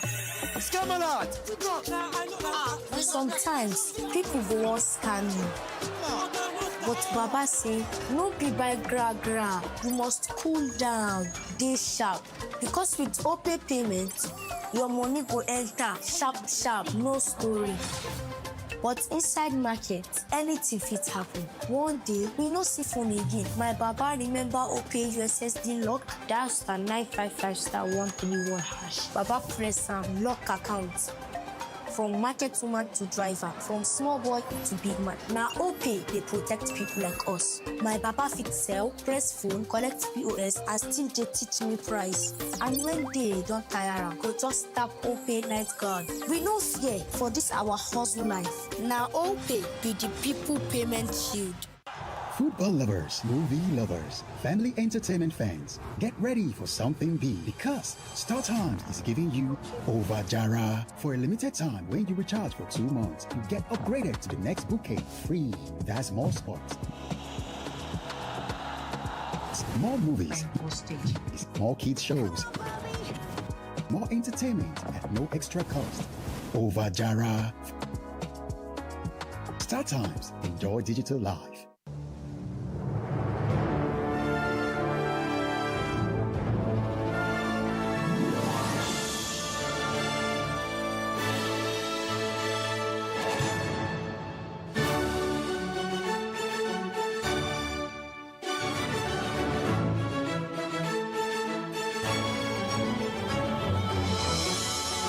Cube, unwrap joy, unleash taste. True strength. What defines it? The brilliance of a player? Or when a team comes together to win? A solo beat? Or the rhythm of many? The flair of one dancer or the art of a troupe? One distinct voice or the beauty of the symphony? At FCMB Group, we build ecosystems, empower communities, and create the future. Because we believe it's not just one, but the power of the group that delivers the future we all desire. FCMB. The stories now break online.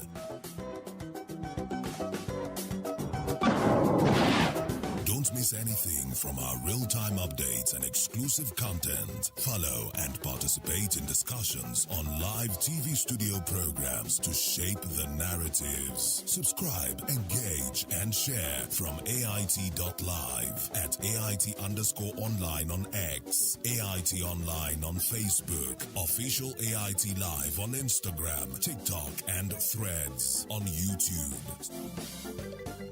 Stay connected with AIT. On air, online, on live.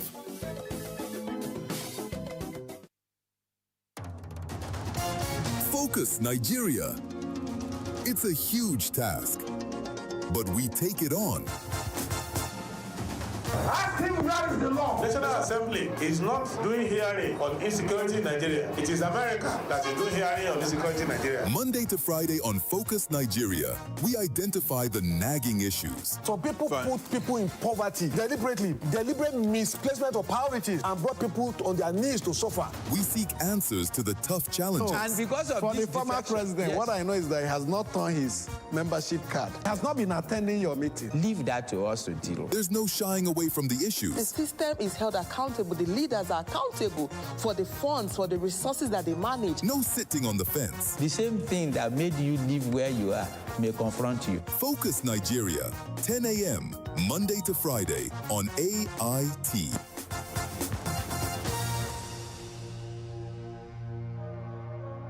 People, politics, and power brings context and clarity to issues and events in governance, democracy, and development. On People, Politics, and Power, we feature people who shape the events and define the issues. A lot of the agencies are still struggling with implementation of freedom of information. The government should come. We need Nigeria to work. We examine the interplay and interaction of politics with power and their impact on policies and the people. It's about getting the system to deliver the kind of electoral outcome that people will be happy with. People, Politics, and Power with Imoni Amarere. Will low-performing agencies be held to account? Or will the numbers fade after the headlines? At 1 p.m. every Monday and Friday on AIT.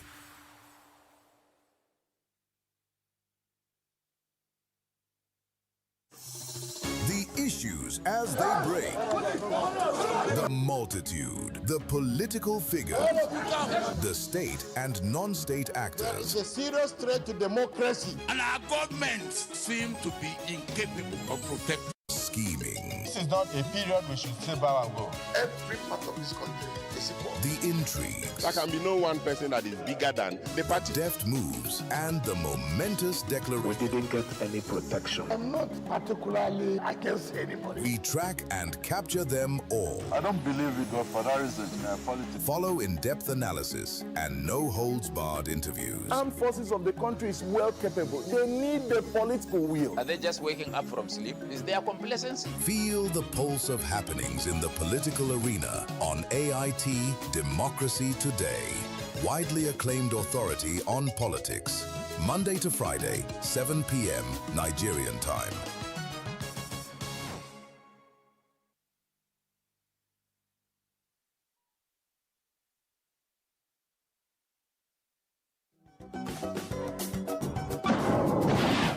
Don't miss anything from our real-time updates and exclusive content. Follow and participate in discussions on live TV studio programs to shape the narratives. Subscribe, engage, and share from AIT.live at AIT_online on X, AIT Online on Facebook, Official AIT Live on Instagram, TikTok, and Threads on YouTube.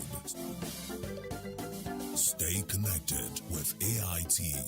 On air, online, on live.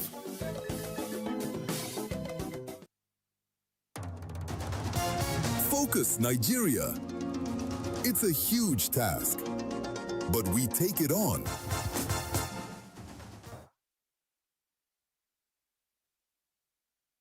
Thank you for staying with us. And yes, indeed, I would like to thank Mr. Keller for joining us for that earlier interview, bringing us highlights and updates from Benue State and the happenings there, and of course the message of hope from the state government to the people of Gwa local government area. But now we move from that to Easter celebration, and we told you earlier that we will be speaking with Most Reverend Peter Ogumuyiwa, Archbishop, African Church, Abuja North Province, and he's joining us virtually this morning. Good morning. Good morning. Happy Easter celebration to all of you and the viewers. Thank you. Thank you. All right, it looks like this year's Easter clearly is coming at a very tricky time when most Nigerians don't see a reason to celebrate. Can you maybe speak to us about that? All right, thank you very much once again. I'm happy to be with you, and I celebrate with all Nigerians. Going by your question, you know, Easter is a message of hope, generally. Message of hope. Yes, it is true that we Nigerians are not finding it easy, and you know this problem is a global thing. For instance, the war in Iraq versus America and Israel is affecting the economy of the world, Nigeria inclusive.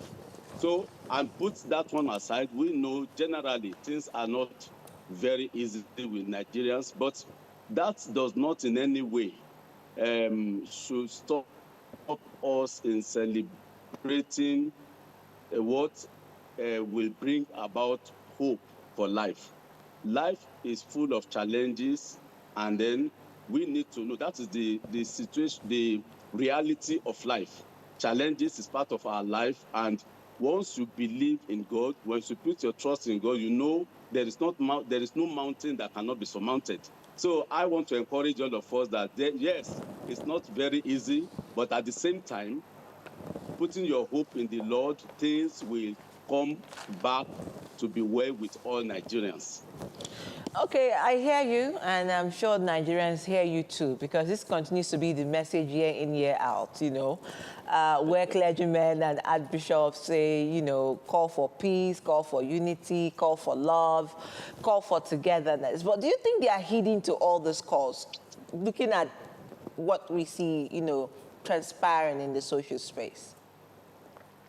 Well, of course, when we look at it critically, most of our problems are artificial. They are man-made. If the resources of our country, for instance, is applied judiciously, I think many of these problems will not be there. So we cannot rule out the fact that there are problems here and there in governance. So that one cannot be ruled out. But at the same time, even in the midst of that, we need to survive. We need to move forward. So when we blame the government, we also blame ourselves. Some people also don't even know how to manage their own personal resources. Some people are very wasteful in doing things. Well, in hard times like this, it teaches us how to be very meticulous in our spending, and we have to be moderate. There must be moderation in whatever we do. So if you think you will have everything in abundance and then life will be easy without you really disciplining yourself, that as a man of God, I think that is the message we should pass. Otherwise, what do we say? Look at many of our youth now involved in this yahoo criminality. Even this insurgency we are seeing is as a result of mostly it's as a result of economic hardship. Of course, our value system have been eroded. That one is there. There is no longer home discipline. Our culture is being evaded, so to say. But that notwithstanding, we still need to believe that, yes, things can get better, because if whatever comes and find a way out of it, you cannot begin to preach hopelessness all the time. So that is it. All right. So we have a number of Nigerians who are accusing religious institutions and father of faith of not doing enough to call out the government in the areas that they are not performing, especially, say, security aspect. And you just spoke about the war in Iran, how this is a global problem. People would say, yeah, global problem, call it in the terms of economy, and then primarily oil prices. But is the war in Iran also responsible for the insecurity that we see? Look at this. Palm Sunday, we had people killed in Plateau State. And then a week after Easter Sunday, we also have people killed in Benue State. And the accusations are people like you are not speaking up enough to the government. You're not saying truth to them. Do you think this is the case? No, it is not the case. We are, you see, when you preach righteousness in the church, you are simply telling people to do things rightly. And there is no religious organization that does not preach righteousness, decency. We don't, not until you pick out an individual and begin to flog him with words that shows that you are out against it. Anyone, the Bible says, he that knows what the right thing to do and fails not to do it has committed a sin. Those who are leading us knows what is best to do. Ours is to remind them. You see, the Bible, the scripture is to remind people that there is consequence for evil. Whatever evil you do, there is consequence. And when you look at it, there is no one that is not running any government in a wicked way that does not get repercussion. It's either one of his children will be afflicted, it's either a sickness will afflict them or whatever. So there is consequence for evil, any evil that one does. Men of God, ours is not to behave as if we are their teachers or something like that. Ours is to guide them in the way of God, and which we continue to do. Of course, I must also say this, that the message in the church, in the religious bodies have changed over time. Instead of us really preaching morality, righteousness, holiness, we are now preaching prosperity. People are now thinking you go to God because you want to be rich. That is where we have missed the message. I will blame us on that. But we need to go back to what the Bible really says. Our life is not only about amassing wealth. Life is about living good and then being a blessing to people around you. Not in material, not in terms of material wealth alone. Giving worth that it. You can see that even in the home, the value system has changed, has been eroded. Nobody teaches discipline even at home, and they say charity begins at home. So all these things, we have to tackle it holistically. The insurgency, of course, has to do with economic problem, where we will have to blame government. Where there is job, I was in UK recently, and a young girl that has just finished what we know as secondary school here starts working. She works to help her parents to pay the school fees for higher education. There is job opportunities all over Europe and America, which we don't have here. When our young girls, they graduate, they don't have anything to do, they go into prostitution. Who is the cause? Apart from that, we teach them in the church and in the home morality. But when they get out there, they have nothing to do. They put themselves into immoral acts. So government is to blame in that aspect. Because I still believe that Nigeria is very rich. We have no business to be poor in this country if the resources we have is evenly distributed. For instance, just this morning, they said the president approved 3.3 trillion naira for NEPA.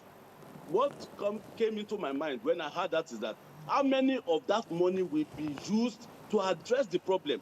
In fact, 60 or 70% of that money may go into private pockets. Look at how much that has been spent on electricity over time. So this is where we blame the government. And up to now, I still don't see, I don't know why people behave as if they will not die, as if this money, they have too much money and yet they still want to get more, as if that money is a certificate to heaven. So we blame government on that, but we cannot continue to overflog it and say, government, all of us have roles to play. All right. But where government is failing, they also know they are failing. And they will give account of their stewardship to God. It's not until when Bishop Ogumewa come that he will face the court. And God is telling me about a son that is rusticated, that has that cannot even live well. So what I'm saying is that there are implications, consequence for evil that we do. As men of God, we continue to preach that.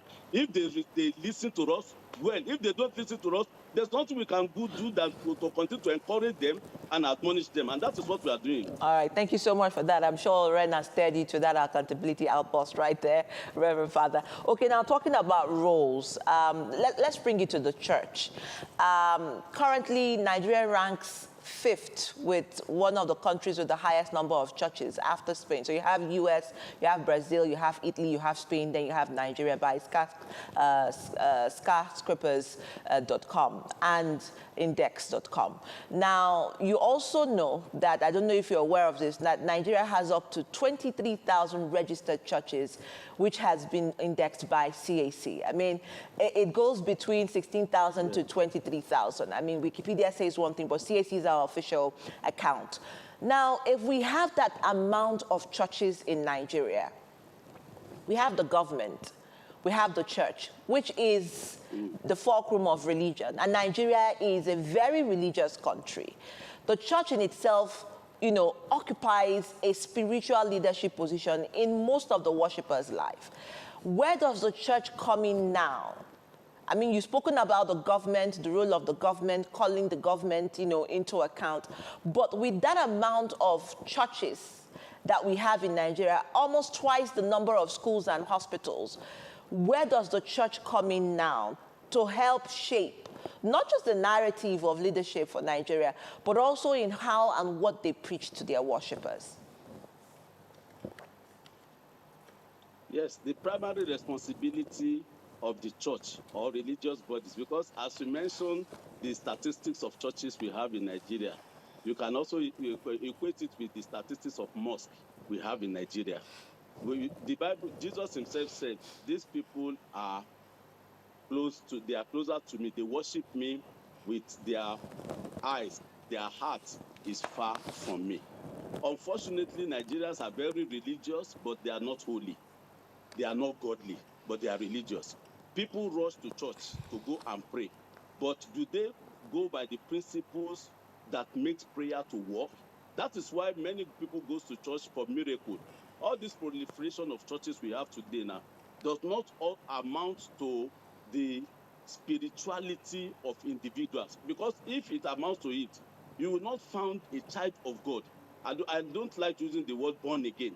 Let a Christian who is a Christian means followers of Christ, and you occupy position of authority in Nigeria, and eventually they found you wanting, embezzling money, stealing money, then what is the Christ, that aspect of his life? So people just go to church or go to mosque, not because they are godly, but because they do it ostentatiously and to camouflage, sometimes to deceive people. Yesterday, I went to buy something, and the guy was telling me, oh, I'm a good Muslim, I will not cheat. I said, shut up. I'm not dealing with you because you are a good Muslim. I'm dealing with you because you are selling something. And let me see that you do it right, or I'm a good Christian. So, you are very correct. We have many churches. We have many Christians in Nigeria. In fact, both Christians and Muslims are competing in terms of numbers. But what effect has that got in Nigeria? Nigeria is the most religious country and yet the most corrupt. I was coming from church and I see a member of my church. We were driving out, and before we get to the traffic light, he beats the traffic. Okay, he's coming from an holy place and he beats the traffic. He didn't even know that. Ordinarily, that one is a sin. So people now just go to church or go to mosque because they want to be seen to be religious. But look at all our politicians, for instance. Look at all the people in government. They are either Christian or Muslims, and those who even say they are traditionalists, but they worship God. But reflected, or is it reflecting in their life? So the church still has a role. We should go back to the basics. The early church, the church that Jesus Christ founded, was for holiness. Jesus, in the Bible, it is clearly stated, corruption is not allowed. It's not to be accommodated. People steal money in government and still bring it to church, and we give them big seats, big position in the church. So a lot of things. I am one of those that is advocating. Of course, this does not agree. I'm a very senior member of Christian Association of Nigeria, but which does not resonate well with them. What I want to say now, I'm one of those that believe that religious activities in Nigeria should be regulated. CAC should not just be allowed to open to register churches or mosques, as it were. The activities should be regulated. Let there be a department in government that will see to when a pastor misbehaves, when an imam misbehaves, there should be, government should discipline them. Don't just say go to court. There should be a department to handle that. If we are able to do that, maybe things, because we in CAN, Christian Association of Nigeria, for instance, we do not have legislative power to caution or to discipline any church. All right, Reverend, we will come back to you on this, because I was just going to ask you a question, how we move from preaching, righteousness, purity to prosperity. And half of the time, half the sermons are about money, donations, and then, of course, that comes back to the populace in the church. But we'll take a quick break. When we come back to you, we'll continue this conversation in earnest. The stories now break online.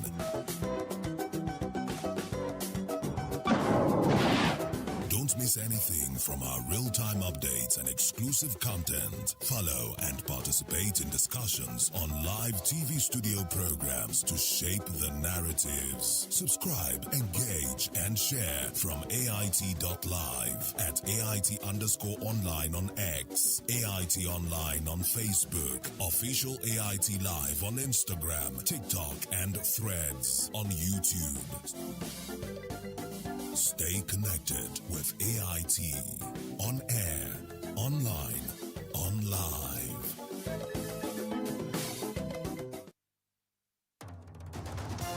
Focus Nigeria. It's a huge task, but we take it on.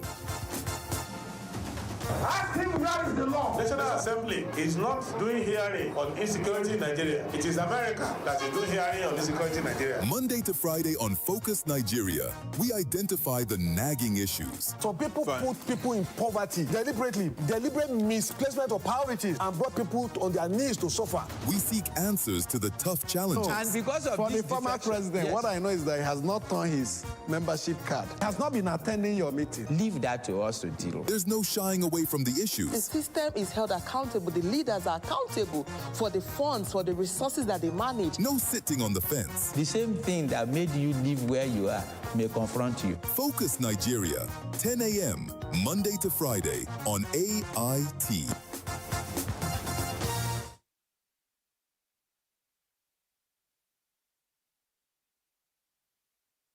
Brings context and clarity to issues and events in governance, democracy, and development. On People, Politics, and Power, we feature people who shape the events and define the issues. A lot of the agencies are still struggling with implementation of freedom of information. The government should come.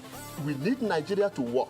We examine the interplay and interaction of politics with power and their impact on policies and the people. It's about getting the system to deliver the kind of electoral outcome that people will be happy with. People, Politics, and Power with Imoni Amarere. Will low-performing agencies be held to account? Or will the numbers fade after the headlines? At 1 p.m. every Monday and Friday on AIT. Thank you for staying with us, and we've been talking about Easter celebration, significance of Easter. We've been speaking to Most Reverend Peter Ogunmuyiwa, Archbishop, African Church, Abuja North Province. All right, thank you so much for staying with us. Now, I'm going to take it from where you left it and to my last question before the break, and I was just musing and asking that, in the guise of the fact that we believe that churches should preach purity, which is something you mentioned we've often seen an increase in the messaging of prosperity. Again, the act of sermon or preaching lies at the fulcrum of the pastor or the reverend fathers. Do you not think that the redirection of introspection should be pointed at those who are the preachers rather than those who are the worshippers alone? Yes, Adara, I think I agree with you 100%. You see, I think what some of these pastors are doing is to take advantage of the gullibility of some of their audience. You see, not many pastors are properly trained. That is, in our own context, we look at it, we say seminarians. You have to really go to a seminary and then be properly trained. And even those who are properly trained now, because of because of the economic situation in the country now, they try to manipulate the minds of their members. And of course, the Bible, as Jesus himself said it, that at the end of time, there will be fake prophets, fake pastors, and they are just after material things. And that is what is manifesting today. So I think the problem is with the church. The problem is with the pastors. People go open a church now because they just feel it's a very easiest way of making money. You know, religion is a very powerful tool you can use to manipulate anyone. Once you say you are a pastor, once you say you are an imam, people want to respect you, they want to listen to you. And instead of them to now use that calling, not many pastors are called anyway. That is why, you know, our own job is not professional. We are not professional. We call it vocation. It's a vocation. So if truly you are called by God, you'll be mindful of the type of preaching you do. In those days, you see, churches are not concerned about people's wealth. Pastors are concerned about people's spiritual well-being. But today now, what happens? If you will see pastors riding in limousine, having private jets and everything. Who are we fashioning our life after? Is it Jesus Christ? Jesus is the author of everything in life. But he chose to ride on a donkey when he had the opportunity of walking majestically. But today, flamboyancy has taken over the church, which is not right. So I believe the pastors were also problem because our focus is now on money, on wealth. And that is why they say they even advertise miracles. Come to my church, you will see miracle to go to abroad to get visa.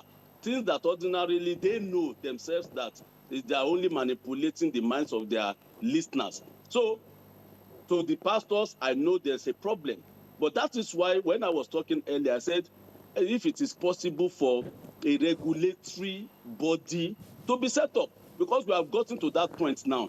You cannot just come up and say you are a reverend, you are a bishop.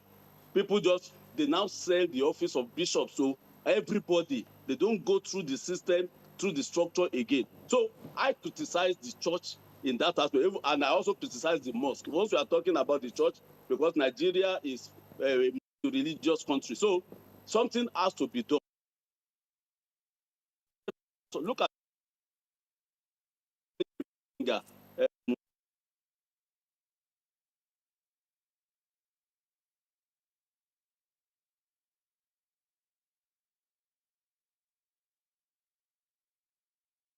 whatever means to stop. These so-called pastors are doing, and they know they are doing. You are living big at the expense of the ordinary members of your church. People that cannot even afford to eat, you tell them to bring tithes. And you look for a passage in the Bible that will compel them to bring whatever they have to the church. Did Jesus do that? Jesus did not do that. Jesus looked at those he preached to. He also fed them. But what do we do in the church today? We get, of course, not all churches anyway. There are some churches that provide social services to people. So I know as we have good churches, we also have bad pastors, the churches that are not living up to the spiritual standard that is required of them. All right, Archbishop, I hear you, and now that you've taken the conversation this way, I'm also aware of many pastors who fend for themselves, and as you agreed there, they even feed their members and even outsiders as well. I'm not sure that it will be appreciated that pastors are trekking on the street, all because they don't want to be seen as, oh, we are eating church money. I know some pastors who are actually doing many other things besides what they preach on the pulpit. So that aside, Adora mentioned statistics of how many churches we have in Nigeria recognized by CAC. And also, if you want to look at it in numbers, in Nigeria alone, about 45 to 46% of our total population were Christians. That's about 90 million to 106 million. You agreed when you said something about corruption that most Christians are just religious people. We are not a holy people.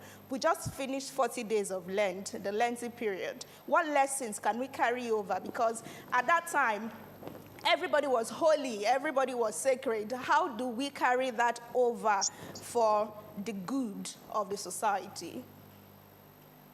Well, I think, like you said, I think all of us, we have a role to play. It is not just the pastor. Like, for instance, in my own type of church, when you say you are called and you go to the seminary, the church provides accommodation for you and basic things. So you don't need to be trekking about. Even though the salary may be very meager, but most of the things, the basic things you need, yes, the church provides it. So for a pastor to be trekking on the road, like you have said, you have observed, then it shows that what type of ministry is that pastor into.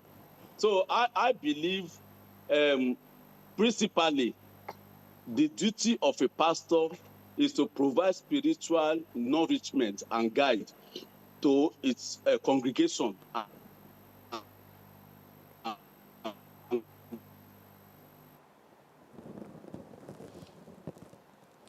All right, I think maybe we'll just a bit about lost. Okay, please go ahead, sir. Listener, pastoral according to its richest story, to run it as if it's a secular job, and I think that is where we are missing the point.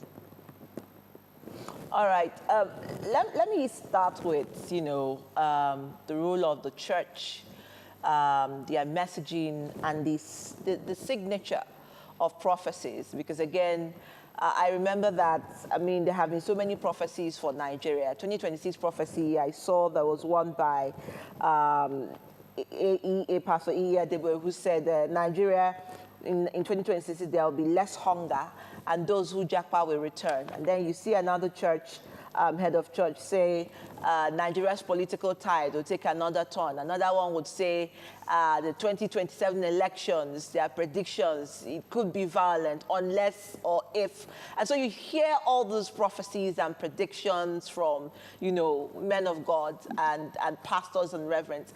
Can we see also a different kind of messaging from the church and their leaders, moving from those prophecies and predictions to messaging of purpose, where leaders are actually called into understanding their role for perhaps their electorate and Nigerian people, rather than focusing on those in power per se?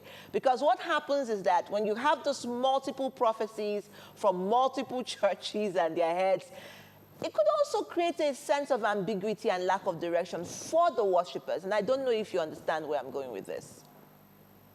I get your point. You see, I mentioned the word gullibility earlier. The Bible itself is a complete word of God. It's a prophetic word. It's a spiritual word. Everything you want in your life, it has been prophesied in the Bible. I am not one of the bishops that believe that people should submit themselves or subject themselves to people prophesying into their lives. If you want goodness, the Bible says, my thoughts towards you are good, to give you an expected end. Take that prophecy of the Bible and work with it. If you want money, and if you want child, and the Bible already prophesies that there will not be barrenness in my house. Connect to that prophecy of the Bible and work with it. Rather than listening to people that use these words to manipulate you because they want to get your money.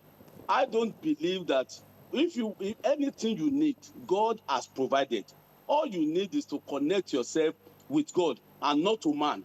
Unfortunately, that is the hinting in the world today. People seek for God of man rather than looking for men of God. And the Bible is so clear how you can relate with God. Your relationship with God should be personal, not hinging your relationship on a particular pastor or prophet. So all the prophets that are prophesying for Nigeria, they are only, I believe many of them are just looking for cheap popularity. Some of them, look at during the last election, 2023 general election, some even prophesied that Tinubu will die.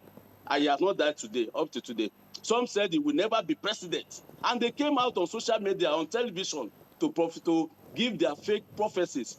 That's why should have shown us that don't listen to anybody prophesying rubbish. Anything you need in terms of prophecy has been fulfilled in the Bible. So Bible is enough.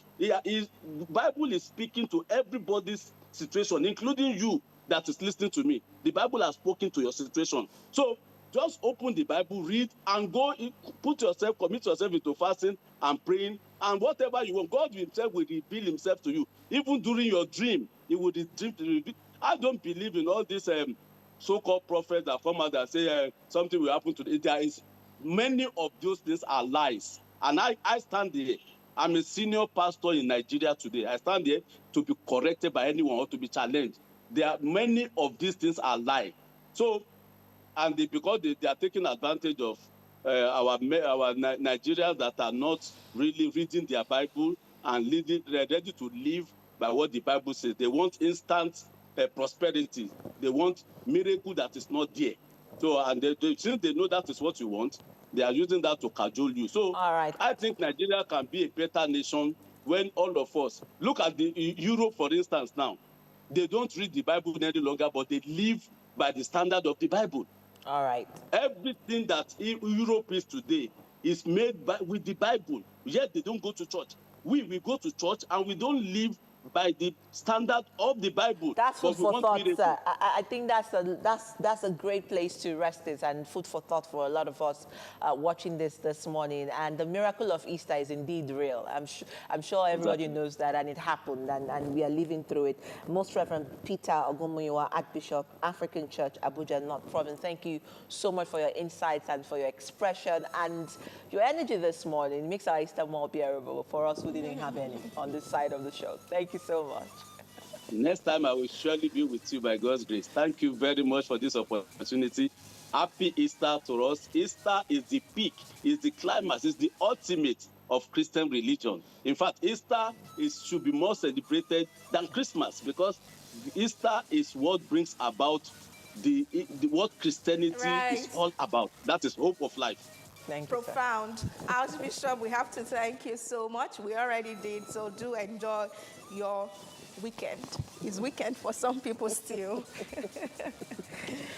All right, that's where we'll draw the curtain this morning to let you go and continue with your festive season and get ready to get back to work tomorrow, because then tomorrow it starts from 9 o'clock. Here, of course, starts from 6. But on this note, I say thank you. Happy Easter. My name is Adora Sidney Jack. Goodbye. And I am Ono Shurena Obozege. See you tomorrow.